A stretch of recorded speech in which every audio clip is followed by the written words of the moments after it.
All right, live on the air. Let me get this started this evening. Thank you, everybody.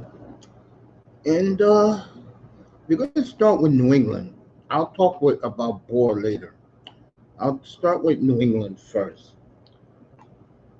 It surprised me just a little bit, but this teaches the national media a lesson that stop trying to speculate where a guy should go coach. All you heard yesterday, Mike Vrabel's available. What the hell has Mike Vrabel's done in Tennessee? He hasn't done a damn thing.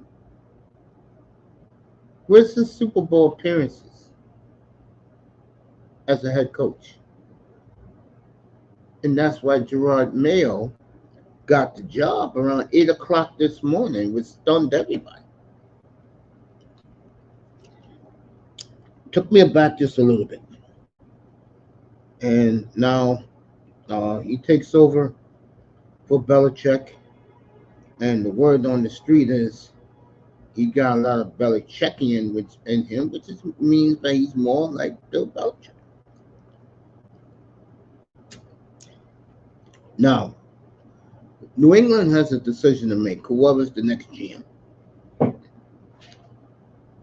If I'm New England, I'll give Mac Jones this year. I'll go get Marvin Harrison Jr. and see where it goes. I think Marvin Harrison is the type of player Bill Belichick would not draft. Sometimes, what's more important? Getting the personnel for your quarterback or just getting a brand new quarterback altogether? New England don't need much. The quarterback is a problem. I think the weapons are the problem in New England. I think it's a boring ass team that really, after the Randy Moss experience, they wanted to win. They gone to go with good soldiers as their receivers, Amendola, uh, Edelman, and I don't want to hear about Edelman in the Hall of Fame. Give me a damn break.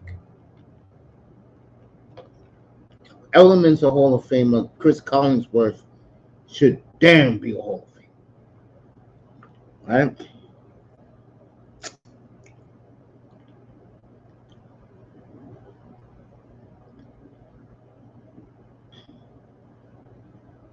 So, do I think the Patriots uh made a good move? Yeah, keeps everything in house, keep the philosophy the same. Basically, build on defense.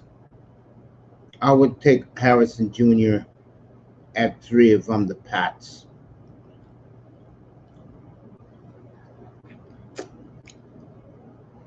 Interesting. Also,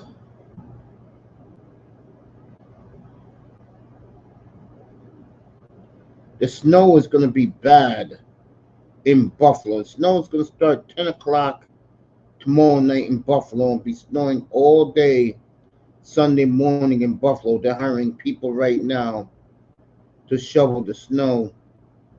It's going to be, and when it snows up there, folks, it snows bad. Well, that's what they expect to see in Buffalo. Kansas City, same thing. They're minus 28 degrees at kickoff. It'll be minus 5 degrees, well, 28 minus 28 mile per hour wind chill.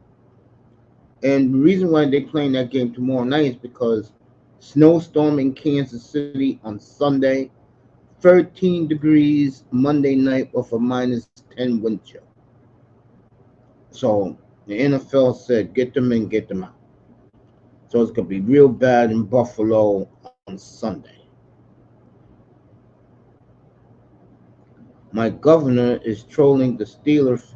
She's encouraging Steeler fans to stay home, tap to watch video. Oh, Kathy Holcomb, Kathy Holcomb. I'll look at that later. Got more looking at something that is coming across the wire as we speak when I was coming up. But they're showing the picture of Miami and Kansas City, how it looks today out in Kansas City. It looks horrible.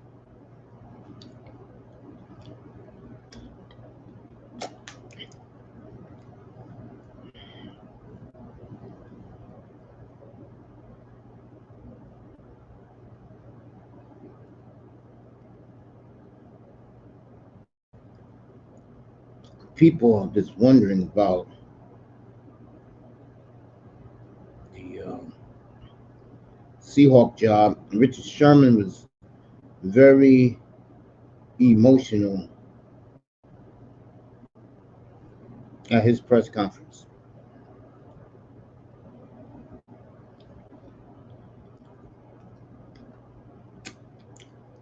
Adam Peters got the GM job with the Redskins. Word is, and this is what I'm looking for right now. There is word that Cliff Kingsbury, that's right, Cliff Kingsbury could be the next coach of the Redskins. Well, I tell you,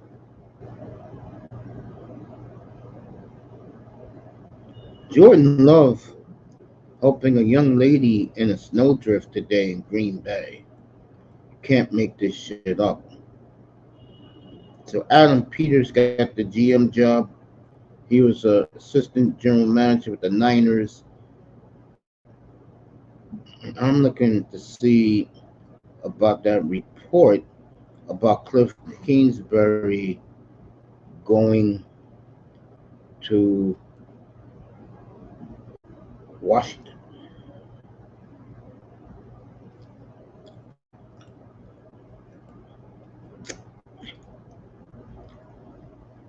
Belichick, Atlanta is very serious about getting him.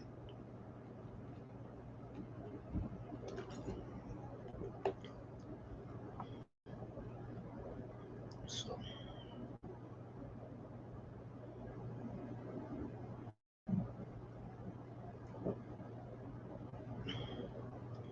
Gerard Mayo gets the Patriot gig. I know that really disappoints people. Mike Vrabel was never contacted. But again, why would you want to? Well, then again, they hired Mayo. Maybe he's been away from the building for over a decade, Mike Vrabel, because he went to Houston with Bill O'Brien and Romeo Purnell.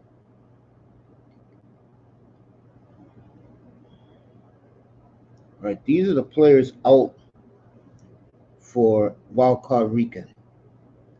Grant Delpit, Dustin Hopkins, Cedric Tillman, Jerry Hughes, Xavier Howard, Wanya Morris, James Houston, Jerry Jacobs, James Mitchell, Khalif Raymond, T.J. Watt, Gabe Davis, and Taylor Rapp.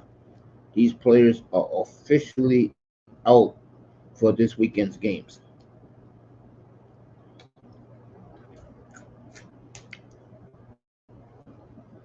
Let me get to Alabama. New coach, and it's the former Washington coach. Nobody saw this coming. Nobody saw this coming. Trust me, no one saw this coming. Oh man, no one saw this coming.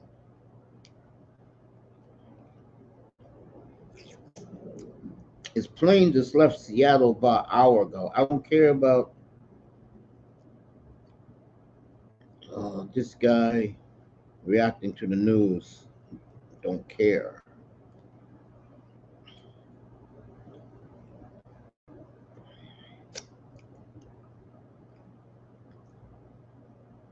So Alabama called a team meeting today. And again, this is a coach out of left field. That no one saw coming.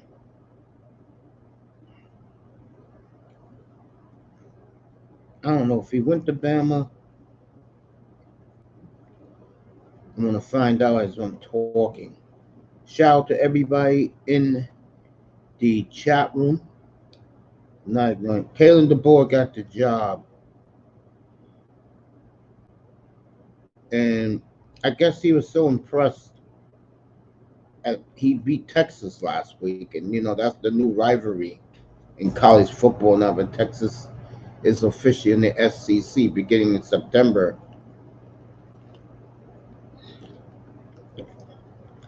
So it's gonna be interesting.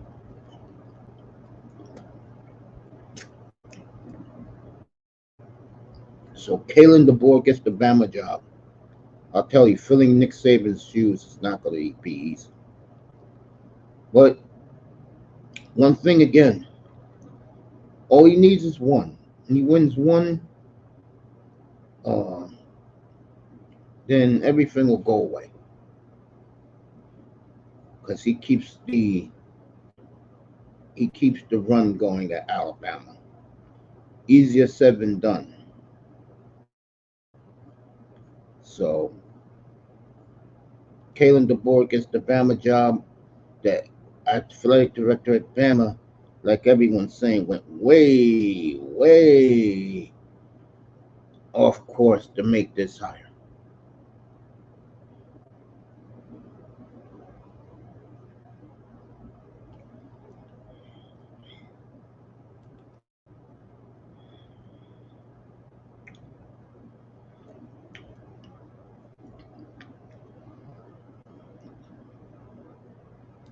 I think it was a good hire, yeah.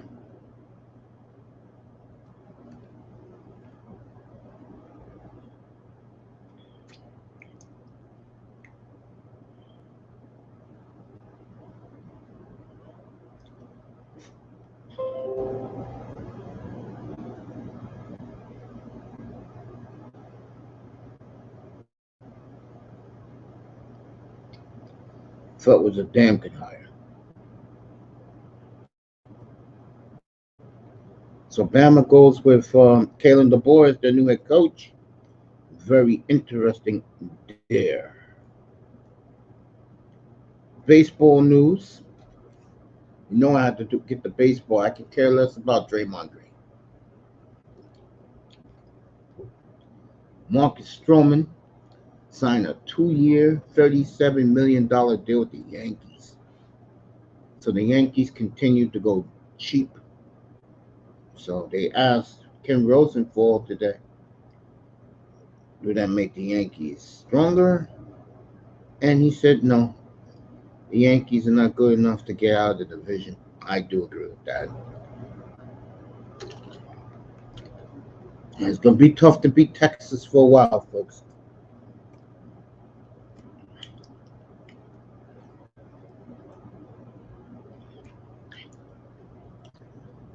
It's going to be tough to beat Texas. Now, I know Green Bay took off yesterday. They're already in Dallas with their showdown Sunday. We see other teams have left yet. Pittsburgh's got a tough time getting to Buffalo. I can tell you that right now. It is going to be brutal for the Steelers to get to Rich Stadium on Sunday.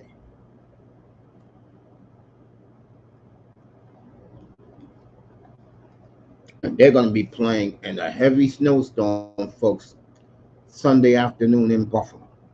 That game should be cool to watch now if it's going to be a snowstorm. Ice Bowl, beyond Ice Bowl temperatures in Kansas City tomorrow night. For that one,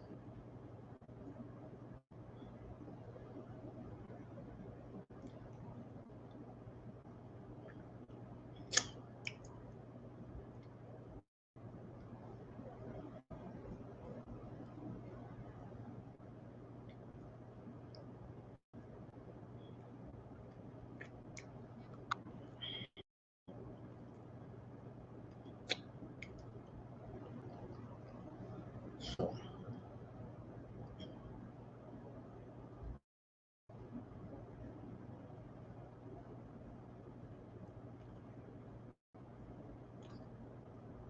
the media darlings, the Houston Texans, will host Cleveland tomorrow.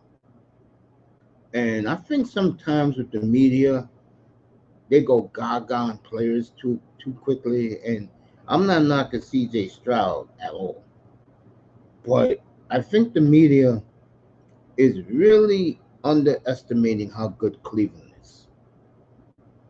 And I think sometimes that's a mistake. Sometimes just let the players play, let the teams play, let the games play, because you don't know what can happen. You know what I'm saying? Like tomorrow night, I'm gonna pick the Dolphins to beat Kansas City and all that temperature. Why? Because I keep saying it. The Dolphins receivers have proven they can catch the ball. And word is Miami's just gonna pound the rock tomorrow night, which I think it's a good thing. It's a smart thing.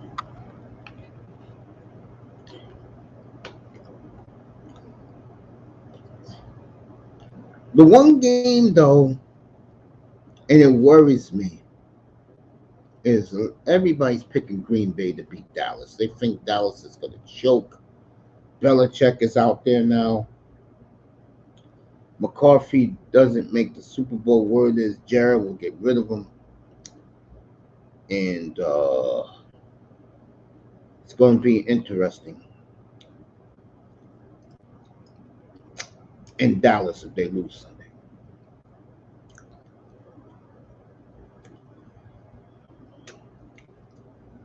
Everybody thinks the Eagles going to beat Tampa. I don't think so. I think the Eagles are done. Word on the street came out earlier this afternoon. Sirianni lose Monday. He's out of the job. The Eagles also eyeing Bill Belichick. What a collapse in Philadelphia. What a gutless group of players in Philly.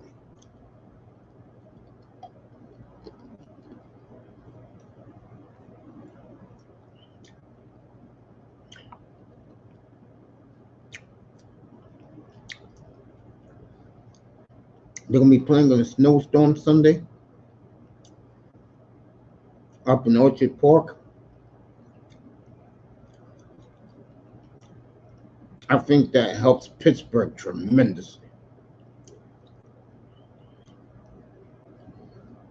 Because to me, Pittsburgh has the better defense.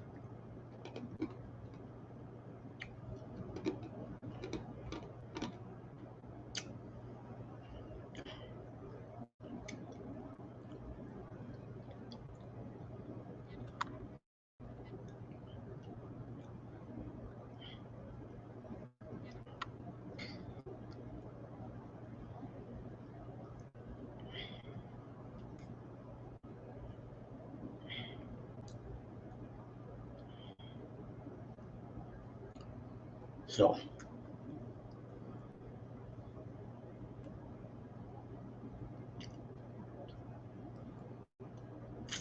let's go, Laurel. Get your ass up here. I'll talk about Pete Carroll later.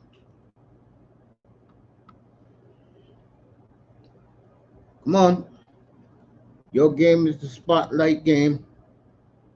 Let's go.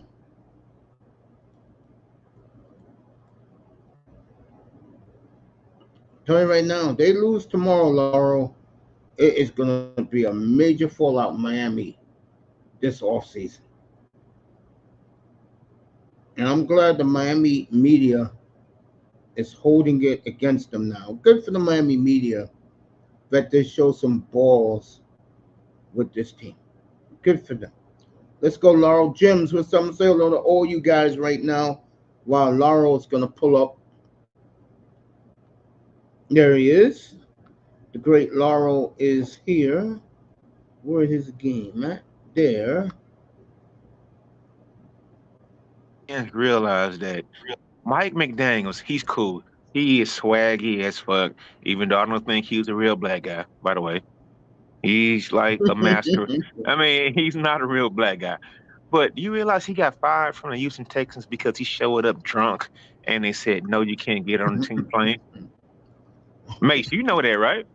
Yeah, I know that. See, a lot of people like they sweep that shit under the rug. Like that really actually happened. So Sure he did. has the so he has a style, he has a swag and whatnot. but so I mean, y'all get style points, by the way. I mean, y'all got the swaggiest coach in the fucking league. He's a cool guy. He's cool as fuck. But is he about business? Gonna find out, man. I mean, is he about going in that snow and actually playing KC this weekend? Like, can y'all actually win that game? Like, the weather conditions are gonna be fucked up for y'all, bro. And Pat Mahomes is ready to play in that shit. Y'all not ready to play in this shit that's going on right now. It's fucked up here right now. I've been telling y'all the last 2 days, man, in this region is fucked up. It's gonna be like -6 for that game, bro. We'll see minus we 28 gonna win. see if the Miami boys can come up here and win in -6 weather, bro. I mean, I don't know. I mean, I don't even have a dog in the fight. My team plays before y'all, so I don't have a dog in that fight. But fuck, it's gonna be cold as fuck up here, bro. Like, oh, hold up, who are you picking for the game? KC, Miami, Mace. I'm gonna pick Miami for one reason. It ain't nothing to do with bias. It's what we've seen all year. Miami's receivers can catch the football, the Chiefs can't. What's gonna happen? All of a sudden, in -28-degree temperature, they're gonna catch the ball. I hear you. I mean, I'm not going against your expertise. I just asked who you picking. I mean, that's cool. You got the dog. You got the fans.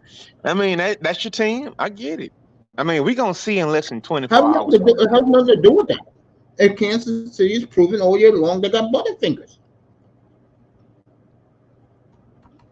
So you got the fans tomorrow. I mean, that's cool. I mean, I don't have a dog in the fight. I mean, I got it is what Miami it is. 17-13. Wow, 17-13.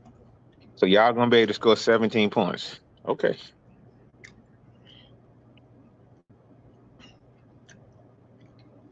Laurel, has the Chiefs receivers proven they can catch the ball consistently?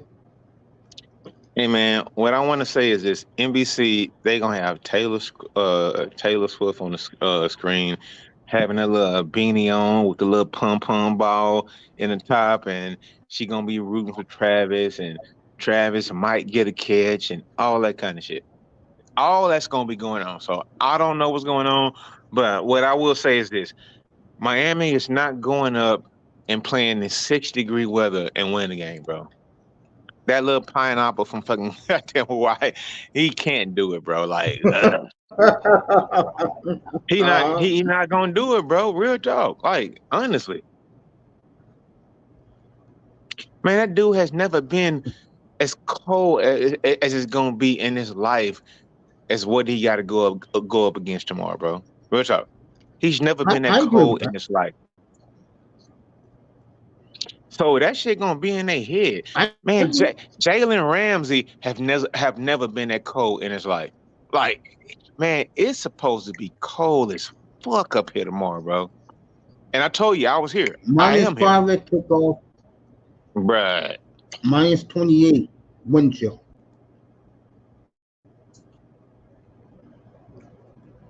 That game is brutal, bro. Buffalo is worse. Did you hear what they just announced tonight, bro? The snowstorm beginning 10 o'clock tomorrow night. It's going to snow all through Sunday. Bruh, Pittsburgh and Buffalo are playing. Hey, so this is how much money the NFL has. Man, they will hire people and pay them $400 a day to come and scoop that. I mean, I'm not hurting for money, so I'm not gonna do it in case, right? But they paying people $400 or $500 a day to come scoop all that snow at the stadium, bro. Real talk. Crazy, that's what right? they pay. They paying $400 or $500 a fucking day, bro. To come scoop all that snow out. It's funny, bro. I mean, they got snow plows, like scraping the field. off and all that shit. Like, man, what player wants to play in that shit, bro? It's like fucked up, man. Come down here in this dome, Cleveland Browns, and let CJ fuck y'all up tomorrow. That's what I'm looking for. Let CJ fuck the Browns up.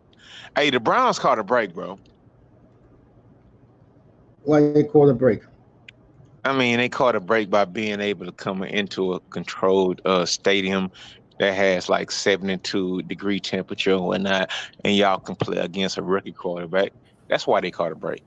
The Browns caught a break. I would agree with that. I definitely agree with that. And they know it. Yo, Maze, you got people in the back. That's it. You got people in the back. Bring them up, Mace. Like, real talk. Like I was saying, I'm gonna be honest with you. Cleveland and Houston fascinates me. Miami, I don't really care. Buffalo and Pittsburgh, now they're gonna be playing in a snowstorm on Sunday. That's gonna be fun to watch. Man, that KC game, bro. That KC game gonna be fucked up. What up, fellas? How's everybody doing? Laro, Mace, Canes. I don't know who else is up here. That's what I wanted to come up here and ask you about, Mace. Who you got winning this weekend? Cleveland, Houston, Miami, KC, Eagles, Tampa. You know the rest. Man, who you got winning? Who you got winning? Who you got winning? Well, for me, before you call Mace out, who you got winning? Well, my upset of the week, and it's a little shocking to me that it's actually considered an upset, but Vegas has the Lions favored to win. And I really firmly believe deep down inside it's a really, really safe bet to bet on the Rams to beat the Lions. So what about the AFC? Who you got on the AFC? Sad to say, Laro, I hope you remember what I was telling you about your team when they draft CJ Stroud, how quick they can turn things around by just having a franchise quarterback. If you remember the conversation I was giving you, I hope you do. It was here on Mace's channel. It was always going to be recorded. I don't know what date it was, but you were down on your Texans. Just say you were down on your Texans, and I told you that the Texans are going to turn things around quick as long as they draft CJ Stroud, not Bryce Young. So I was right on that day. And to be quite honest, the only thing I was wrong on, I said it's going to take you guys 2 years. That's the only thing that's on Mace's channel that I was wrong. I said in 2 years, you guys will be good with CJ Stroud. And man, this guy should be a fucking goddamn man. This guy should be a government official. I mean, this guy is crazy. So paralytic. Man, you are man. You. But here's what I will say. Since I gave you the good stuff on the Texans, yes, he's such a politician, bro. Like real talk, bro. I do have Lauro. I do have Cleveland beating you guys, and in fact, I actually have Cleveland beating you guys like easily. I would say like a score like 21-10 probably. Okay. I mean, it's cool. I mean, that's cool. I get it. I mean, because they did blow the doors off us like 2 weeks ago, so I get it. So if you know what, if you go back to the game 2 weeks ago, CJ didn't play and Nico didn't play. Nico didn't play. So I mean, Nico did play. He played for one play of the game. He got hurt like the second play of the game. He had like 4 targets. But bro, he got hurt the second play of the game. Okay, he didn't play, but here's what I will say that he got hurt the second play of the game, and that's what I'm saying. Here's what I'll say that favors you. When you go back to that Houston and Cleveland game, you've seen how many opportunities the Texans had on defense to turn over Joe Flacco. It was like 2 drop picks. Then he got lucky on that 75-yard touchdown that he dropped to Amari Cooper. Like those type of things, I think if you guys can clean that up and fix it, you might shock the world and beat Cleveland. Like that. That's how much. Man, we not gonna shock the world with shit. We gonna beat the shit out of fucking Cleveland Browns. We not gonna shock shit, nigga. We ain't gonna shock shit. We gonna win. I got this. If you heard ESPN all day, they're making this out to be the fucking CJ Stroud coronation. Yeah. I ain't gonna lie. Everybody loving on CJ like a motherfucker. I don't necessarily like that. Mace, I've told you. I don't like that. Mace, I've told you already. I don't necessarily like that. I don't like that. But America's loving on CJ like a motherfucker. Hell yeah. I've told you, I don't he's like talented. that. The only thing Hey, I bro, didn't I like, don't like honestly, that. the only thing I didn't like, honestly, was Pete Prisco. I don't know if you guys know who Pete Prisco is. I know Pete that Prisco. aspect. Yeah, this guy came out yesterday, Mace, and he pissed me off, bro. He compared CJ Stroud to a young Dan Marino. Like, Wait a minute, just hold up. stop No, it. no. Just How stop he, it. no. Pete, fuck that. How he's been playing, yes, he's been playing like that, bro. He has been. No, I'm not. Look at it. But here's I the thing. mean, Here's I'm the talking thing, about though. rookie season. I'm not. Okay, I get it. I'm not trying to take anything away from CJ. Remember, I was the one telling you CJ's going to be the best quarterback in this draft, and you guys are going to get lucky with him. But remember, comparing CJ to Dan Marino, dude, like let's just Okay, wait for the him rookie at least quarterback 3 with the years most, from now. man, he Stop. averages 275 a game, bro. He does. He's thrown for 25 passing touchdowns and like 4 or 5 rushing touchdowns. Like CJ, that nigga, bro, like he is. No, I just don't like that comp. That's all. I'm not saying that CJ is bad. I just don't like that. There's plenty other Hall of Fame quarterbacks out there that probably resemble CJ Stroud's game more than what Dan Marino. Like let's stop CJ comparing throws players the ball downfield, bro. No, this is what I'm saying. Like people need to stop comparing players based on statistics more so than what they actually do, give, and how they play. That's how people need to do a comp. And to me, to be quite honest, CJ Stroud looks to me as he's a Donovan McNabb right now. Like man, that's you what got he's a Donovan man, McNabb. bro, man. Mace, That's what he please looks shut like him when I up, see bro. him play. I mean, That's what he Donovan looks like. McNabb. No, he No, reminds me of come on, bro. You gotta stop it, dog. Stroud reminds me a lot of a young What? Moon, bro. Well, I never saw Warren Moon, and the reason why I'm looking at like a young, bro, you gotta stop it. Goddamn. I'm looking at it as a Donovan McNabb because one thing I always loved about McNabb, Mason, and Lauro, and everybody here is that he had the mobility to run, but he rarely ever ran. He always had his chin up, looking to very pass. disrespectful And right now, bro. CJ Like, Stroud reminds me of that, bro. He buys time, and he's so poised. Man, that this he just throws motherfucker the being ball. very disrespectful, bro. Like McNabb, bro. Like, god damn. McNabb was never accurate in his fucking career, bro. I mean, McNabb, no. At the McNabb least, was good, bro. Hold What up, are you let me talking tell you. about? Hold up. You know what? Lara is saying this. CJ Stroud at minimum is gonna be at least better than Patrick Mahomes. Like that Jesus Christ ass nigga, he's gonna be better than Pat Mahomes. Real talk. I'm saying that right now. I'm putting it on concrete right now. CJ Stroud is gonna be better than Pat Mahomes. You know what's funny? People don't want to Man. actually admit and look, you know what's funny about the NFL? Fans hold on to memories and make it seem like that player is always going to be elite. I'm not saying I agree with you, Lauro, that CJ Stroud is going to be better than Mahomes, but what people aren't pointing out is that Mahomes has regressed and they don't want to talk about his regression. You see what I'm saying? Yeah, because he lost all his talent. No, yeah, I get it. Yeah, they're always going to make excuses for the guy, but that's it. Hey, Raven, if you're in the chat room, once you pull up here, we'll talk about the varsity Sunday at 4:30. Continue with Cleveland. Man, fuck them Cowboys. Them Cowboys ain't doing shit this weekend. Lauro, you got your team winning tomorrow? As a fan, I mean, you know what, CJ, man, bro, I'm gonna be in fucking Omaha, Nebraska, with all this fucking fucked up snow, and you know what, I'm gonna watch this game at 3:30 in the fucking snow because I can't drive my fucking truck in this shit. Yes, CJ Stroud is gonna. Wait, hold on, Lauro. No, CJ's gonna. Hold on, let's go back to what you just said right round. there. You have a truck and you can't drive it in the snow? Because I'm 40 minutes down the road from goddamn KC. I know how bad it is. So Tyreek he's out there, bro. I'm out here. Yeah. So Tyreek Hill can't play in this shit, bro. I'm out here. I'm actually out here in the fucking snow. Like I'm 40 miles from Lincoln. Who you think is gonna win, Kansas City or the Dolphins? KC got to win this game, man. If Miami comes up in the snow and wins, Man, that would be like an anomaly, bro. But let me ask you something, because this is how I truly feel. But before I tell you how I feel, I need to answer. I need this question answered. Since you're over there, you know more than I do, and you probably know more than what the meteorologists are pointing out. Bro, hold up. You think Nick, hold you up, think hold it's up. gonna be snowing in Hold that up. game? I would take a picture out my hotel window right now, bro. Man, Is that it shit is up snowing to, right now? man, bro. That shit going sideways. Look up Omaha weather right now. It's -6. Look at Kansas City weather, bro. It's minus like 16. This is no goddamn joke, Man, bro. it's not gonna be But nice I tomorrow, understand bro. it's gonna be It's not cold. gonna But be my nice question, tomorrow.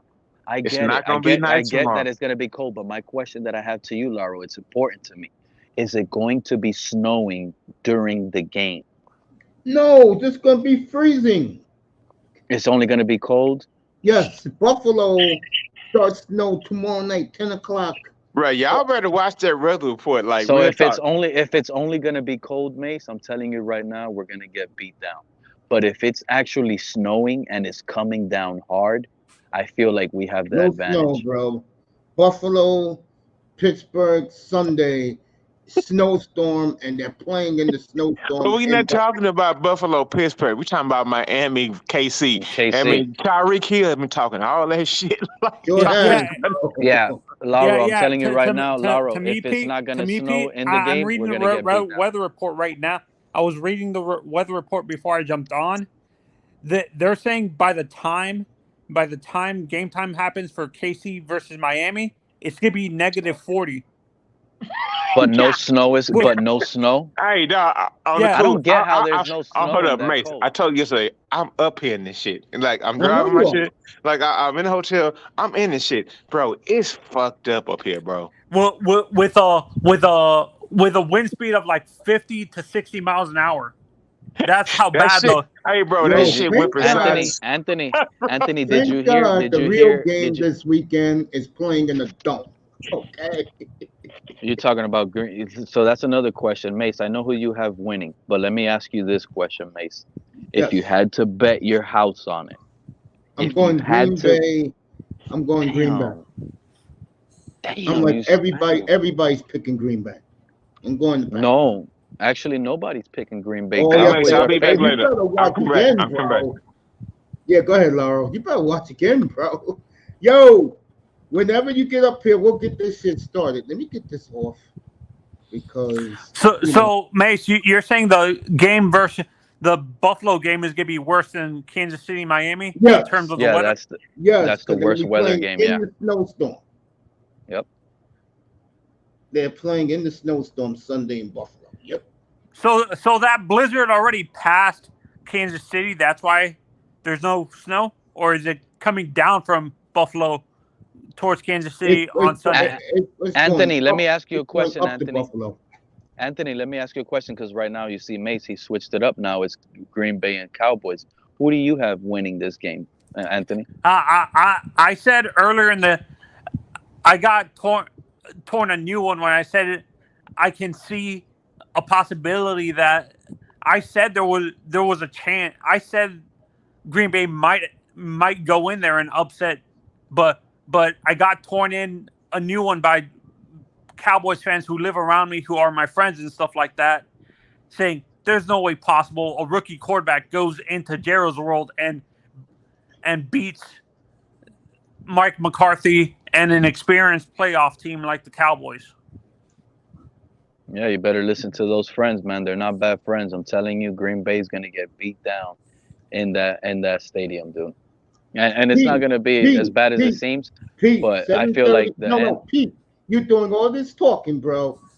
Green Bay wins this game. I want you up here 7:30 Sunday night. No, that's fine. I mean, Yeah, I mean, I don't. that's I'm it. just telling you right now. Pete, this is Pete. It's a new room now, bro. Since I proved my point. No, Things yeah, have I'm not gonna changed in run here. from you. I'm just letting you know I how I never said feel you do, about Pete. this game. I And never no, said you I'm did. telling you, you called me here. You want me here. I'm gonna make sure I'm here for you, Mace. That's all I'm And if saying. Dallas And wins, you could pull up too. that's what I'm saying. Even if Dallas wins, I'm still gonna pull up because I'm letting you know right now. Like to me, Dallas at home facing Green Bay. Like if Green Bay had, like, do we even know if Christian Watson is gonna play? Like this guy needs weapons to beat Dallas. He's Have not you gonna be able to. seen this conversation's over because you just proved to me you haven't seen Green Bay at all. He's been making it work with the Jaden Reeds and the Wiggins. Yeah, I've been yeah, seeing that's fine. love, That's good. dude. That, I watched the game. Watson will play. But, Matter of fact, but bro. what is that sound? Somebody snoring? I don't know who the hell is snoring. Oh, sorry.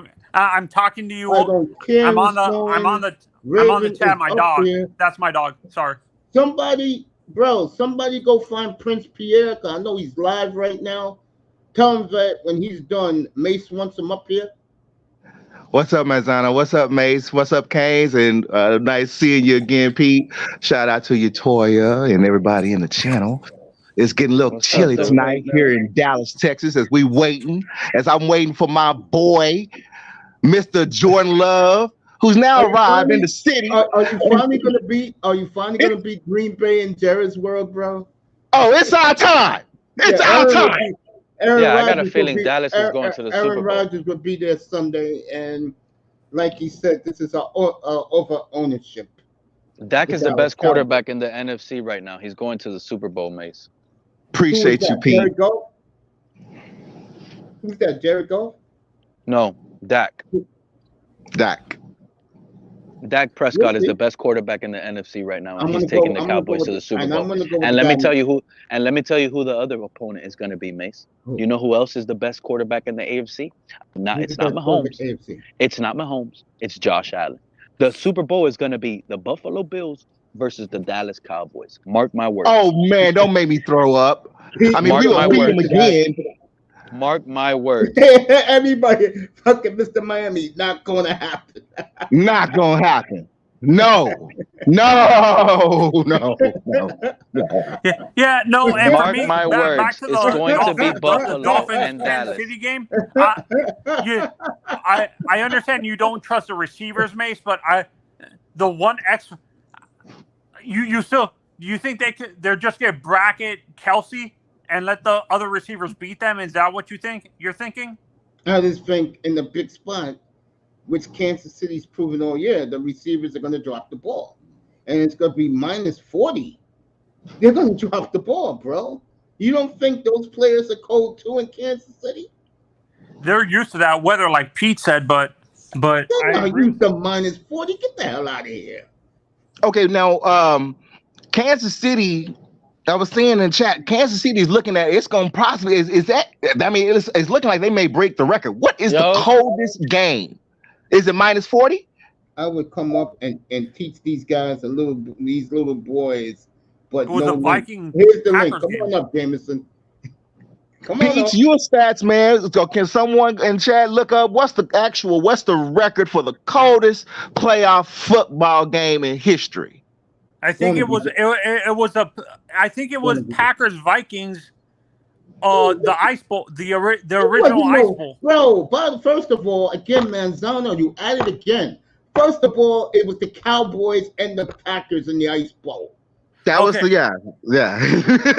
My mistake. Vikings. Yeah. All right, it's all right.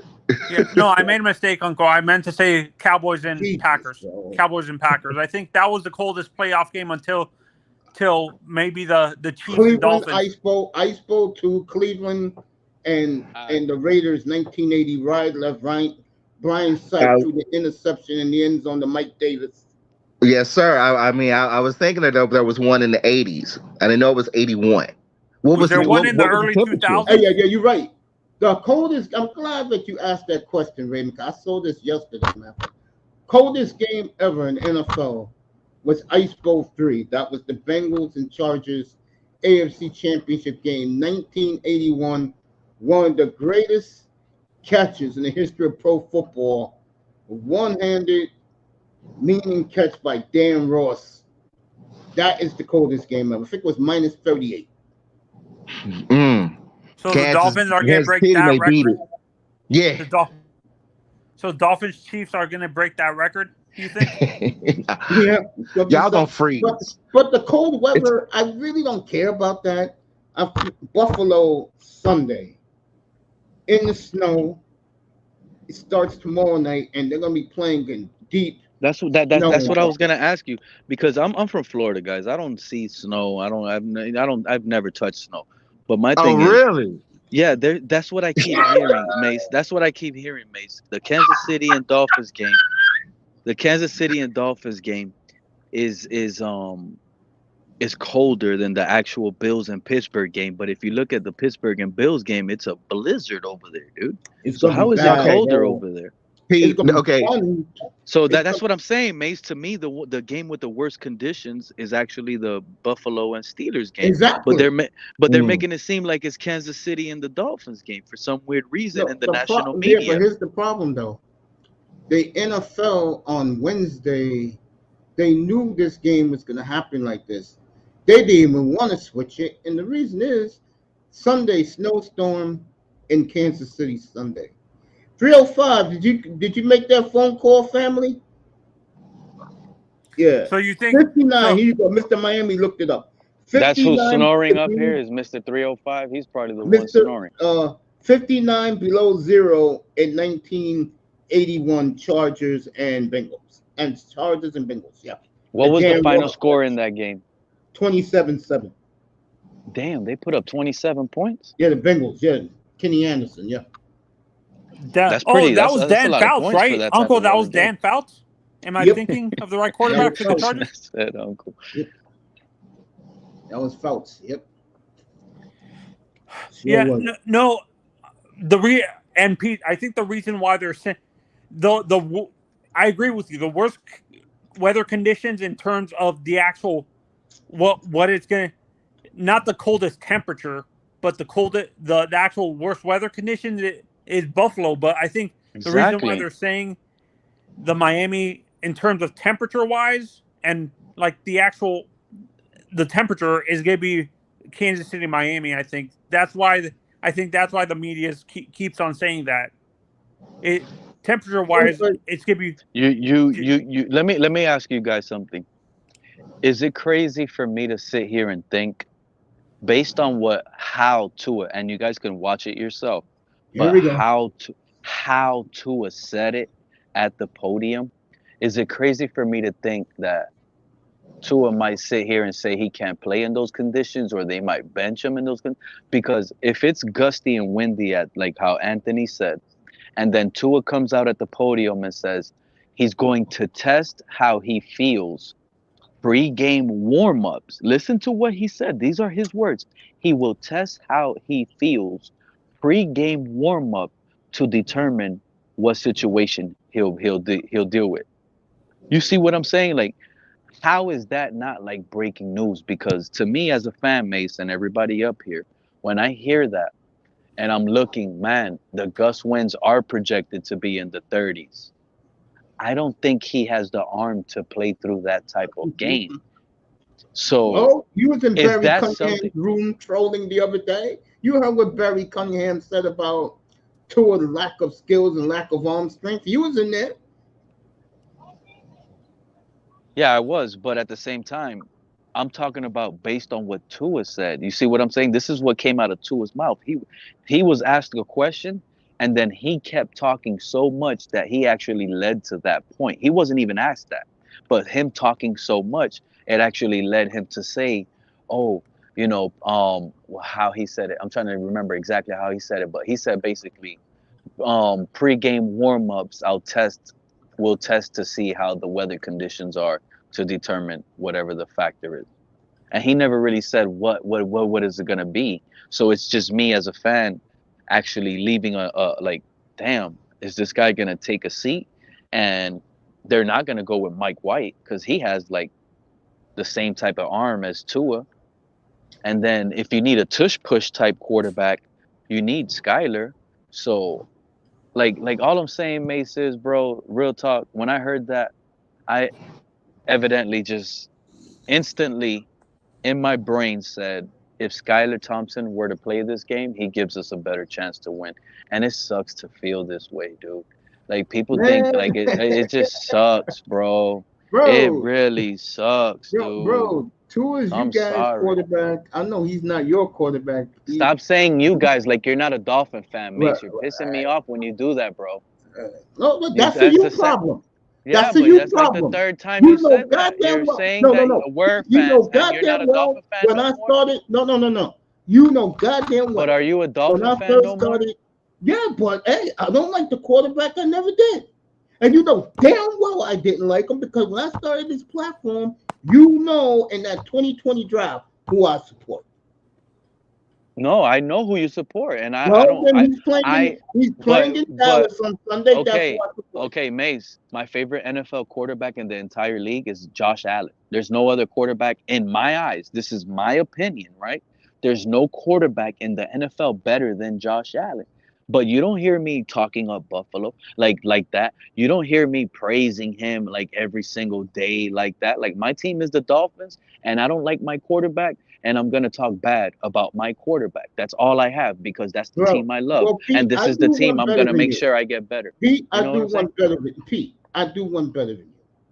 I just ignore him, and I stick it No, to all these poor this is lovers not who I about don't like. ignoring, but this is about me talking to you, Mace, one on one, me and you. Like this is the third time, and this is like in 2 months. Matter of fact, in 2 months span, this is like the third time you have like not straight to me, but talking at the panel, saying you Dolphin fans. You see what I'm saying? Like it sounds like you're excluding yourself out of being a Dolphin fan because of your hate for Tua now. I don't hate to. I never liked him. I I never think liked because them you're old. either, Mace, but I still say us. I still say we. You know what I'm saying? I still say Well, things have changed since Rodgers got traded in New York. So now you're And a I'm going to Packer tell fan. you, and I'm going to tell you, just like I tell everybody else in here, that this year watching the development of Jordan Love is so much therapeutic compared to the same old ineptitude that goes on in Miami for the last 30 years. You know what I hate though, Mace? Let me tell you something. You know What how do you these let me tell you what I hate. These fanboys that like to make fun of Flores and claim like he was pure hot garbage. Bro, if they gave that guy Jordan Love here in Miami, can you imagine, bro? Like the disaster, like the horrible failures these two ears have done to this organization. Bro, they piss me off, dude. Like Flores should have had his way. Flores should have got his Jordan Love, you know? I probably That's would have right. not agreed with it day one, Mace, because you know most fans know already I wanted Jalen Hurts. But at the same time, I was saying Jalen Hurts in the third round, second or third round. But if it would have like we would have been good right now. Real talk, Mace. We would have been really happy with Jordan Love. We would have And, been real and, good with Jordan Love right now. and Pete, guess what? Ever since I proved my point that he's better than that mediocre scrub in Miami, they don't come in here no more. They know why. Because they do come in here, Lewis, EM, CB, they know what's going to happen. They know what's going to happen. Lewis, EMCB used to come in here. I know EM used to come in here. I went off on him Oh, on yeah. this channel before. I'll tell you what happened. This was after the Denver game. This motherfucker comes up here talking all this shit about Tua, that Tua is better than Burrow. He's on the same level as Mahomes. And Mace, this guy EM, I went live on my channel, EM, a yeah, week before the Ravens game or like a couple days before the Ravens game or whatever. And Mace, EM came up, clicked the link. I let him up. He was talking. He was talking mad shit. oh Oh, yeah, you're a clown, Pete. You don't know football, yeah. stuff like that. All right on my own channel. And I'm just listening to it. And guess what? This guy plays the Ravens, looks like crap. Plays the Bills, looks like Mhm. crap. And now we're playing the Kansas City Chiefs. And now I heard EM, I think it was like a couple days ago on Twitter Space, EM is now dogging Tua. You see what I'm saying? Like You they know piss damn me why off he is. so You mad, know bro. why he They is, piss me bro. off. Like, bro, like if they're gonna be sitting, this is the only thing. Like some of these guys are cool, whatever. I don't like look, this is the thing, Mace. Like I get it. You know what I'm saying? Like some of these guys have told me privately or in a message, they're gonna do whatever they're gonna do to defend the logo. So these guys were pretty much Eddie Guerreros. You see what I'm saying? They're pretty much Eddie Guerreros. They're gonna lie, cheat, and steal to make the Dolphins seem better than what they are. And I respect that. There's nothing wrong with that. You know what I'm saying? But at the same time, at least talk real ball sometimes. Don't just lie, because then you're gonna get Oh yeah, caught up in your delusion, own lie. bro. Yes, Fucking because then Lewis said, yo, but Lewis check this said out. early. But No, check no, let this me out. say But this to you. Let I me don't. say this to You you. could go on with No, I'm Lewis gonna then. let you talk, brother. Let me say this to you. But I'm on Lewis EM said, right now and Reason. no. I'm gonna say this about Lewis. This nigga last Friday on some guy, I think his name is Stephen D. This guy had the nerve to call Tua a top 5 quarterback, bro. That's what I'm saying, bro. These guys are out of their mind, especially EM, bro. EM, bro. EM gets, bro.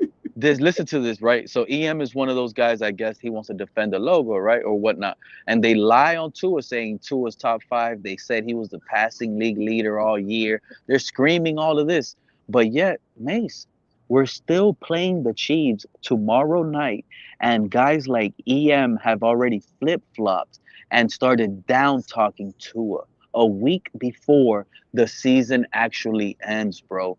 Like, you know how they defend Tua all season long, September, October, November, and the early portion of December? Yeah. Why can't they? And they've been lying all along, because it's the same thing. Like, this is what, like, Kurt Warner. Remember Kurt Warner early on in the year? He sits here and praises Tua, and all these Tuaneers, including EM, sit up here and praise Kurt Warner and sit up here and say, yes, I told you guys we were right. The Tua haters were wrong. Look what a real professional Super Bowl winning quarterback is telling us about Tua. And they were loving all of that Kurt Warner praise on Tua. Now, yes, this is why I'm bringing up. Now, yesterday or like a couple days ago, Kurt Warner comes out and dogs and diss rags Tua, calling him a one-read quarterback. He struggles to get on his second read. That has been the same Tua all along.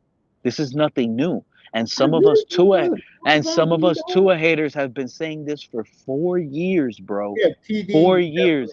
TD, Pete, a lot of us has been saying that, right? And now these Tuaneers want to sit here with one day to go, with 1 day left to go. Mace, with 1 day left to go, we play the Chiefs tomorrow night, and they already flip. Like, all I'm saying, Mace, to stop it from here so you can go. All I'm saying is, bro, these Tuaneers couldn't wait till the actual playoff loss to then flip off of Tua. You see what I'm saying? I'm gonna tell you this right now. That shit crazy to me, bro. Because I'm tired of talking about this fucking mediocre quarterback. Bro, week 10, Tua had 22 touchdowns. Jordan Love has 8. The season just ended. Jordan Love, second in the NFL in touchdown passes. Tua has a measly 29. Measly 29. Love got 32. Love could have more if the referees would have called some shit. But the point is, this Tua worship is now over. And I'm proving my point about that mediocre quarterback. Okay? And you heard what Barry said on Wednesday night. Very suspect arm, weak arm, he said. Bro, again, you proved your point, Pete. You're validated. I got your back when it comes to Tua, bro. But me, my game is Sunday. And I vindicate. I'm going to tell you something else. Lewis and CB, me and CB made a bet that who will throw more touchdown passes, Love or Tua. And him and Lewis are laughing it up. They don't dare come in here, bro. They do not dare come in here now. Okay? Hey, look, hey, Mace, I'm back. So I would say this, man. It looked like an impossible task for the Dolphins to go into 6-degree weather or minus 15-degree weather and win a game, bro. Like, honestly, that's an impossible fucking task, bro. Like, that shit is not happening, bro. It's not. It's not. I mean, in the house. Yeah, go ahead, bro. Keep talking. I mean, it's not happening, bro. Like, if it does happen, it's gonna be a fucking miracle.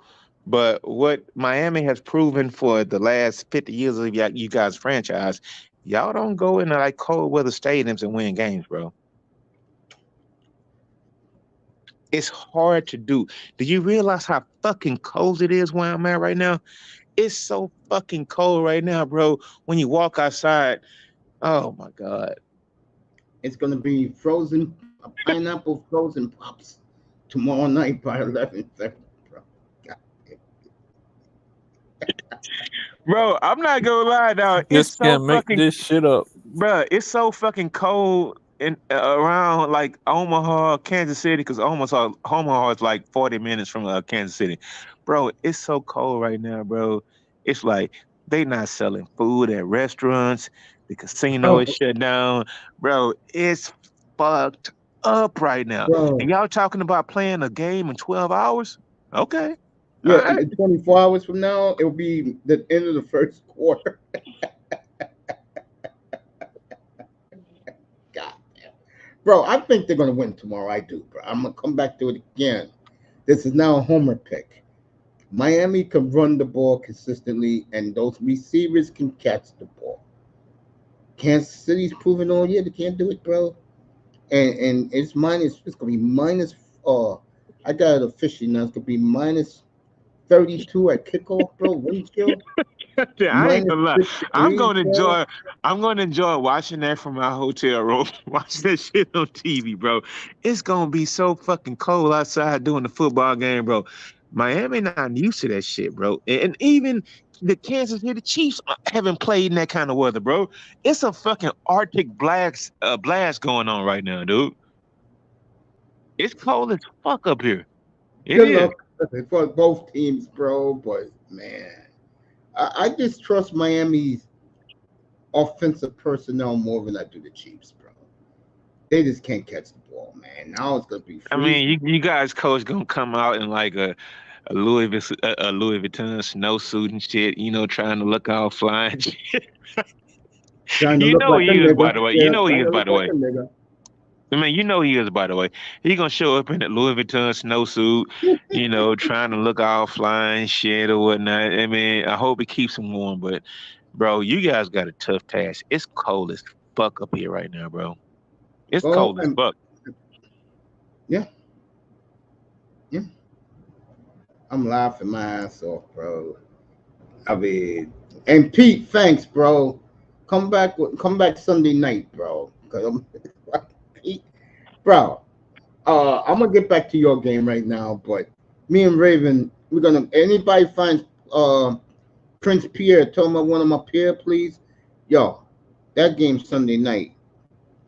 I mean, that game's tomorrow. It's gonna be a great game, bro. Everybody's all over the Okay, Mace. goddamn Texans. Okay, Mace. I had to come back, so You I good? have to ask you because it's the thumbnail. So, who do you have? Do you have CJ or the Cleveland Browns and Joe Flacco? I got to ask. I'm gonna go with Cleveland for one reason. They are not a good team, Laurel. They are a dominant team, bro. They are the team that has beaten Baltimore there and beat the shit out of San Francisco, bro. And exposed Brock Purdy for what he really is, a damn fraud. Yeah, I get it. I mean, it's cool. You can pick. You But can pick the ops. I let mean, me it's say this cool. right You can pick now. the ops. Man, I get I it. You will can say, pick. no, It's no, cool. I have no dog in the fight. I just go by what I've seen all year. That said, this game will be a lot closer. And bro, the whole folks in the media, can you cool it with CJ Stroud, please? I know he's damn good. He's You Jesus know, Christ right now, bro. He's Jesus Christ. I mean, yeah. CJ Stroud is like Jesus. Like you remember?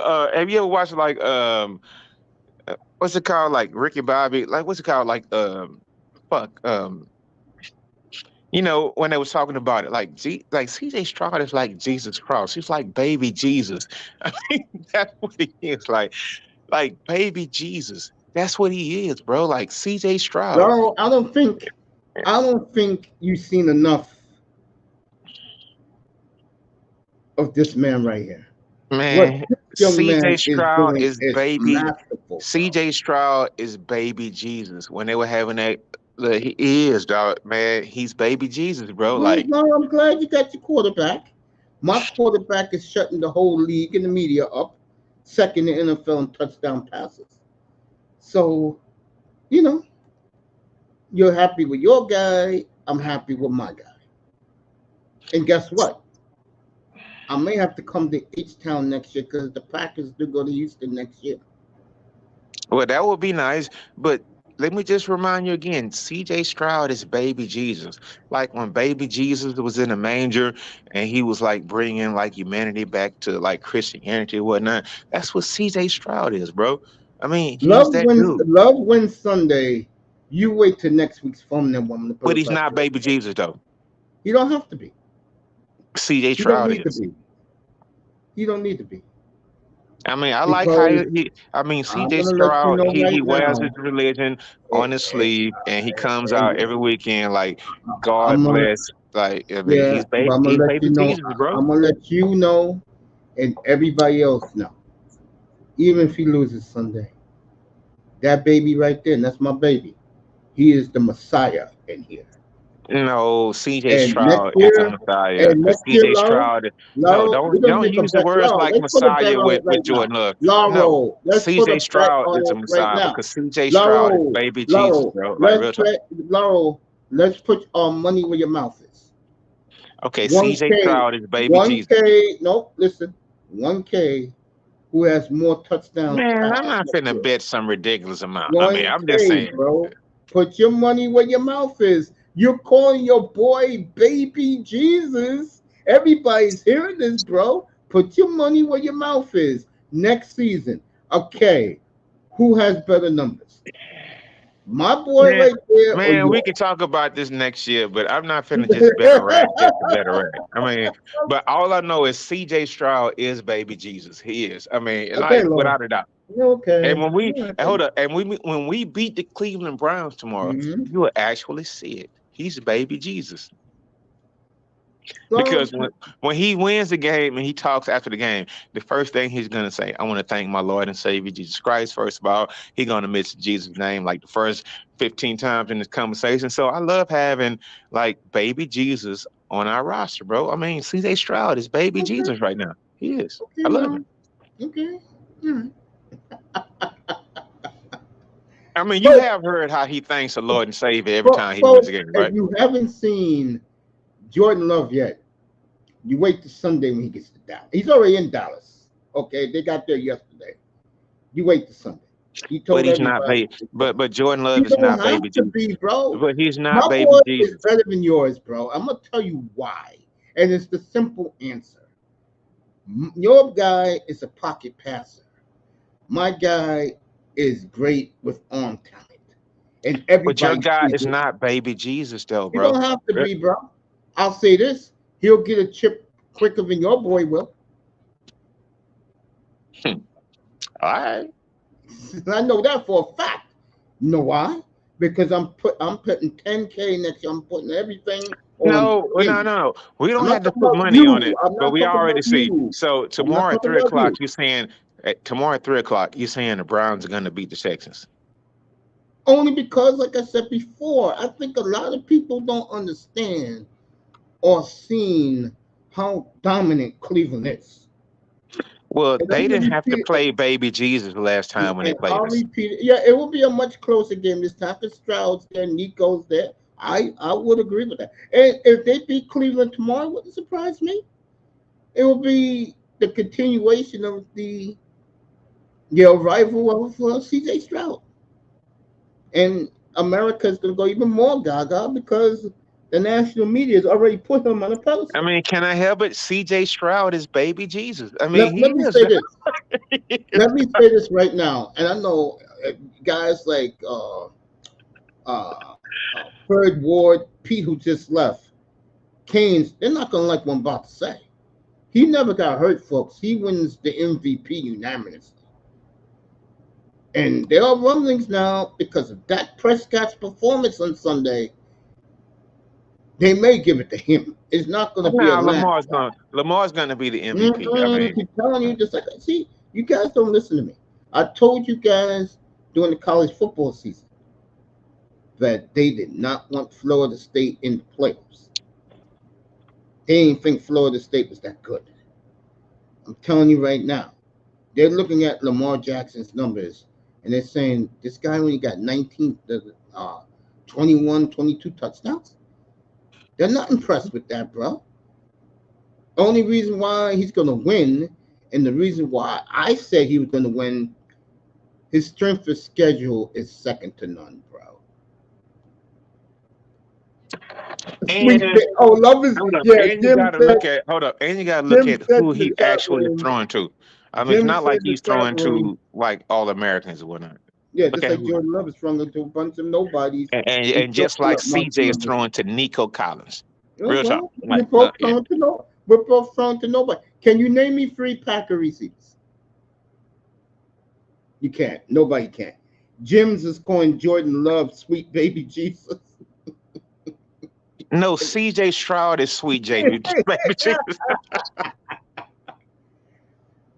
Here's the difference between No.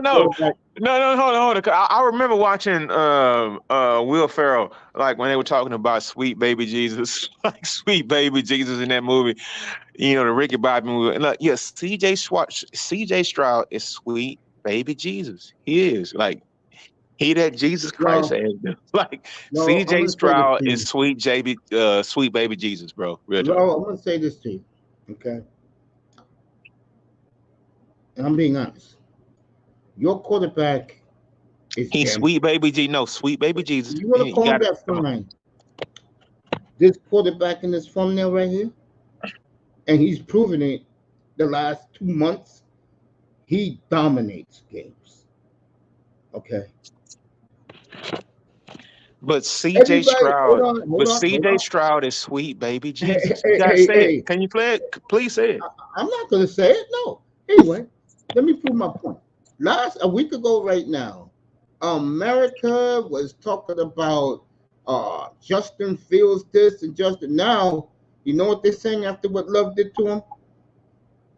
Where is he going? Matter of fact, I'm gonna do a thumbnail next week of Justin Fields, and I'm gonna put him in 6 different jerseys in the thumbnail. And you can pick and you guys can pick the team out there he ends up with, because he ain't gonna get moved to March. I'll give you $100 in your cash. Man, I know it. You don't have to give me any money. But all I'm saying, about everybody out here. Hold up. All I'm saying is the next thing in pro sports next to Jesus Christ is CJ Stroud. Like CJ Stroud is sweet baby Jesus, bro. Don't lose Saturday. Don't lose tomorrow. I mean, that just means brains in tomorrow, bro. I'm gonna be up here going, what happened to the great baby?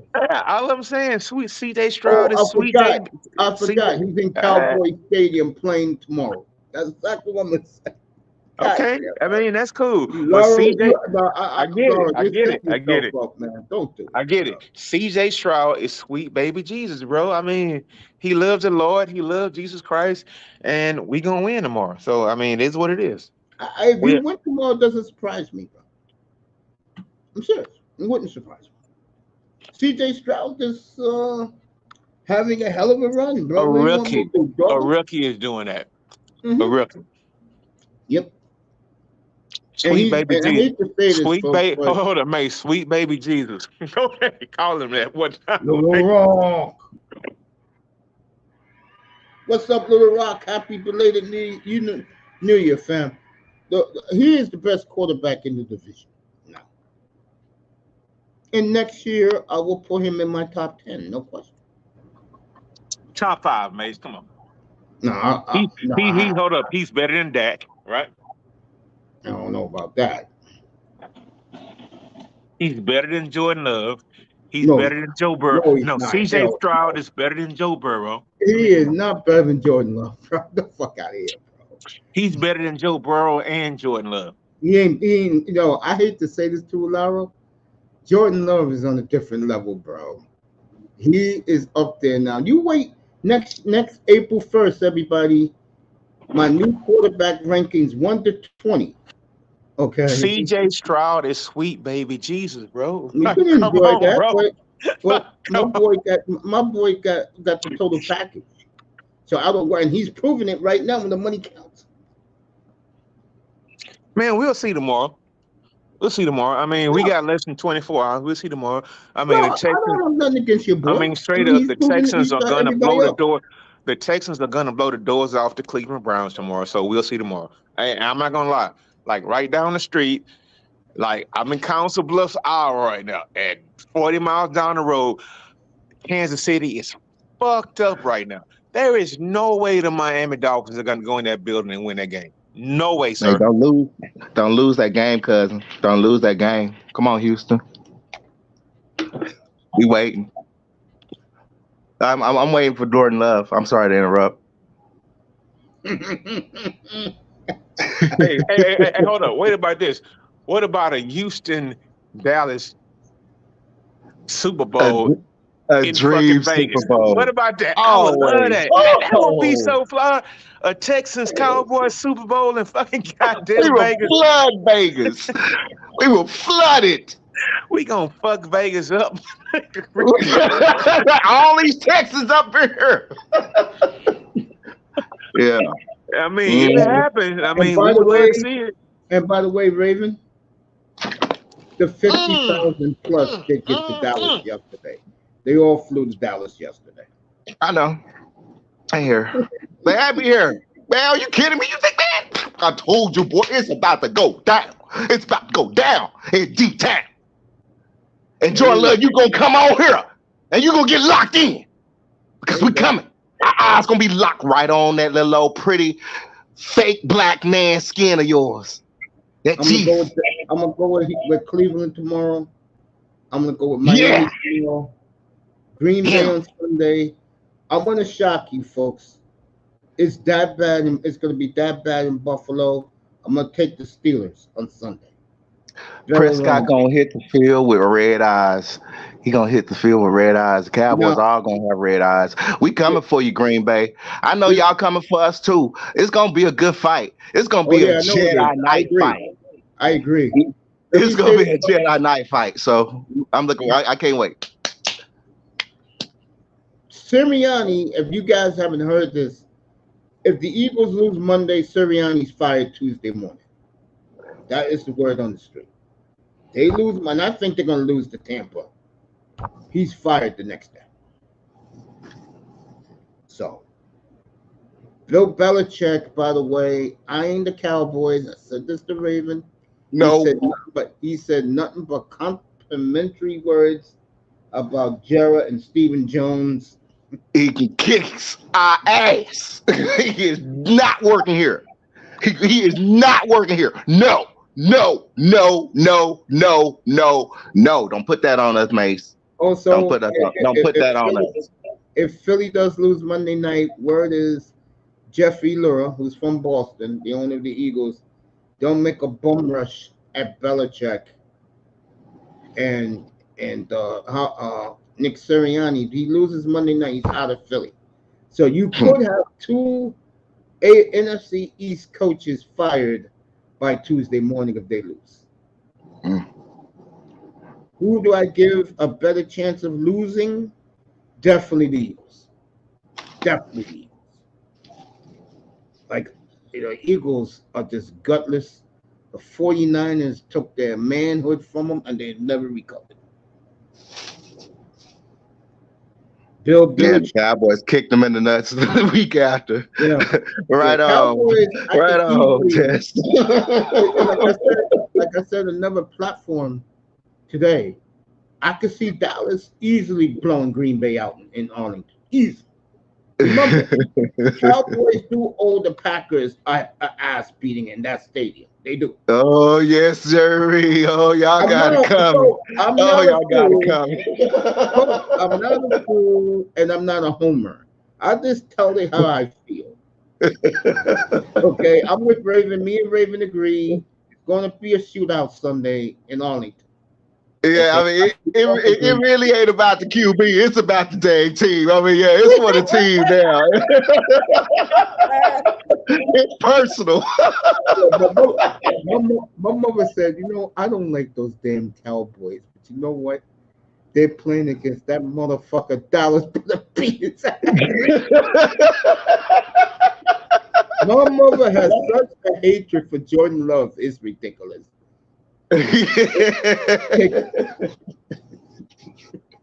Yes. I'm still tripping out. Like we are finally in the playoffs at the end of this crazy season. It's a trip how the season started off. You had Aaron Mhm. Rodgers. We talking a week before Aaron Rodgers get on. I was like, what if he go ahead and get hurt that first week? Boom, he out. Boom. Jets was looking like they were going to do something. Boom, fizzle dizzle. Mm-hmm. I wish Pete would have stayed a minute longer. I would have told Pete about, and I remember I told EM this when he was talking all that shit.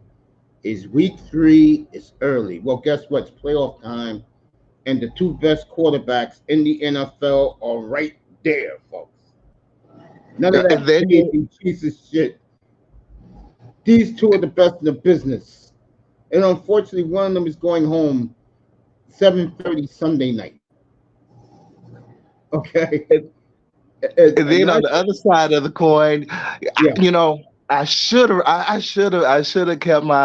listened to, Sir Charles Faulkner, roll with him with them Ravens. Some Ravens came out of nowhere off of my radar. I didn't see that happening, and I didn't see it either. But because remember, Ravens got off to a slow start, folks. they did. When they lost to Cleveland and to Indianapolis at home. Okay, but like I said, when I saw him against the Lions, bro, I said, whoa. I said, you know what? I was looking at their schedule, and I said, if they run this schedule, he's the unanimous MVP. Now, as we speak right now, folks, they're trying to take it away from him. I'm going to say this, and I'm being honest here. You guys know me. You know I am a big Dak Prescott fan. Anybody in here, Tyrone Church will tell you. I used to defend them up here in church. Used to come in here all the time. If Prescott wins the MVP, we know why. Okay, it's the blue star in the helmet. A lot of people, the media just adores the Cowboys. There's nothing we can do. As I'm not a Cowboy hater, but there's nothing we can do about that. They like who they like. You know, that boy made a good point the other day. He said, bro, ever since Jordan Love shut everybody up, media don't even talk about him anymore. And this fucking CJ Stroud love, oh my God. Oh, CJ Stroud. No. Up here, I give everybody their due. And I put Patrick Mahomes on the side because we know his problems and in him. Folks, these 2 guys are playing at an elite level at quarterback as we speak. So, as the great T.O. will say, or I would say, get your chicken wings ready. Get your hot wings ready for this one, folks. This is going to be a hell of a game, folks. I will say this game will be a great game. I think the most dramatic game is Kansas City, Miami. That would be the most dramatic because the elements, and someone is going to F up in that game late. And that's why I'm picking the Dolphins to win tomorrow night. 17-13 Miami wins in Kansas City. I just don't trust the Chiefs receivers. Hey, bro, I'm back, but all I know is CJ Stroud is sweet baby. Go. He's sweet baby Jesus. No, I hope they win tomorrow. No, CJ, I'm not rooting against nobody. baby Jesus, I bro. hope you win tomorrow. I'm serious. I hope you win tomorrow. Okay, so real talk. So what's up with Jordan Love, bro? What about he's on fire? I mean, do you think Jordan Love is better than CJ Stroud? Oh hell yeah! And I'm not being biased. You know why? You a New York dude, bro. Laura, come on, I will man. tell you why. Laura, I will tell you why. There's only 6 quarterbacks in the NFL that has the total package.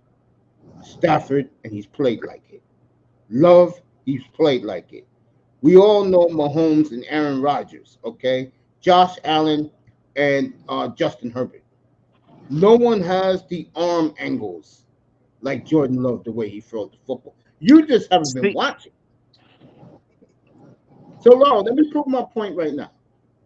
If he's not that good, how come he's second in NFL? No, I'm not saying Jordan Love is not that good. But what I'm saying is CJ Stroud is sweet baby Jesus right now, Yeah, bro. but I they're mean, different he players, actually is, Laro. bro. I No, mean, your boy, your boy is a he's a pure. rookie. Your No, no, no, guy's no, like a no, no, fourth year guy.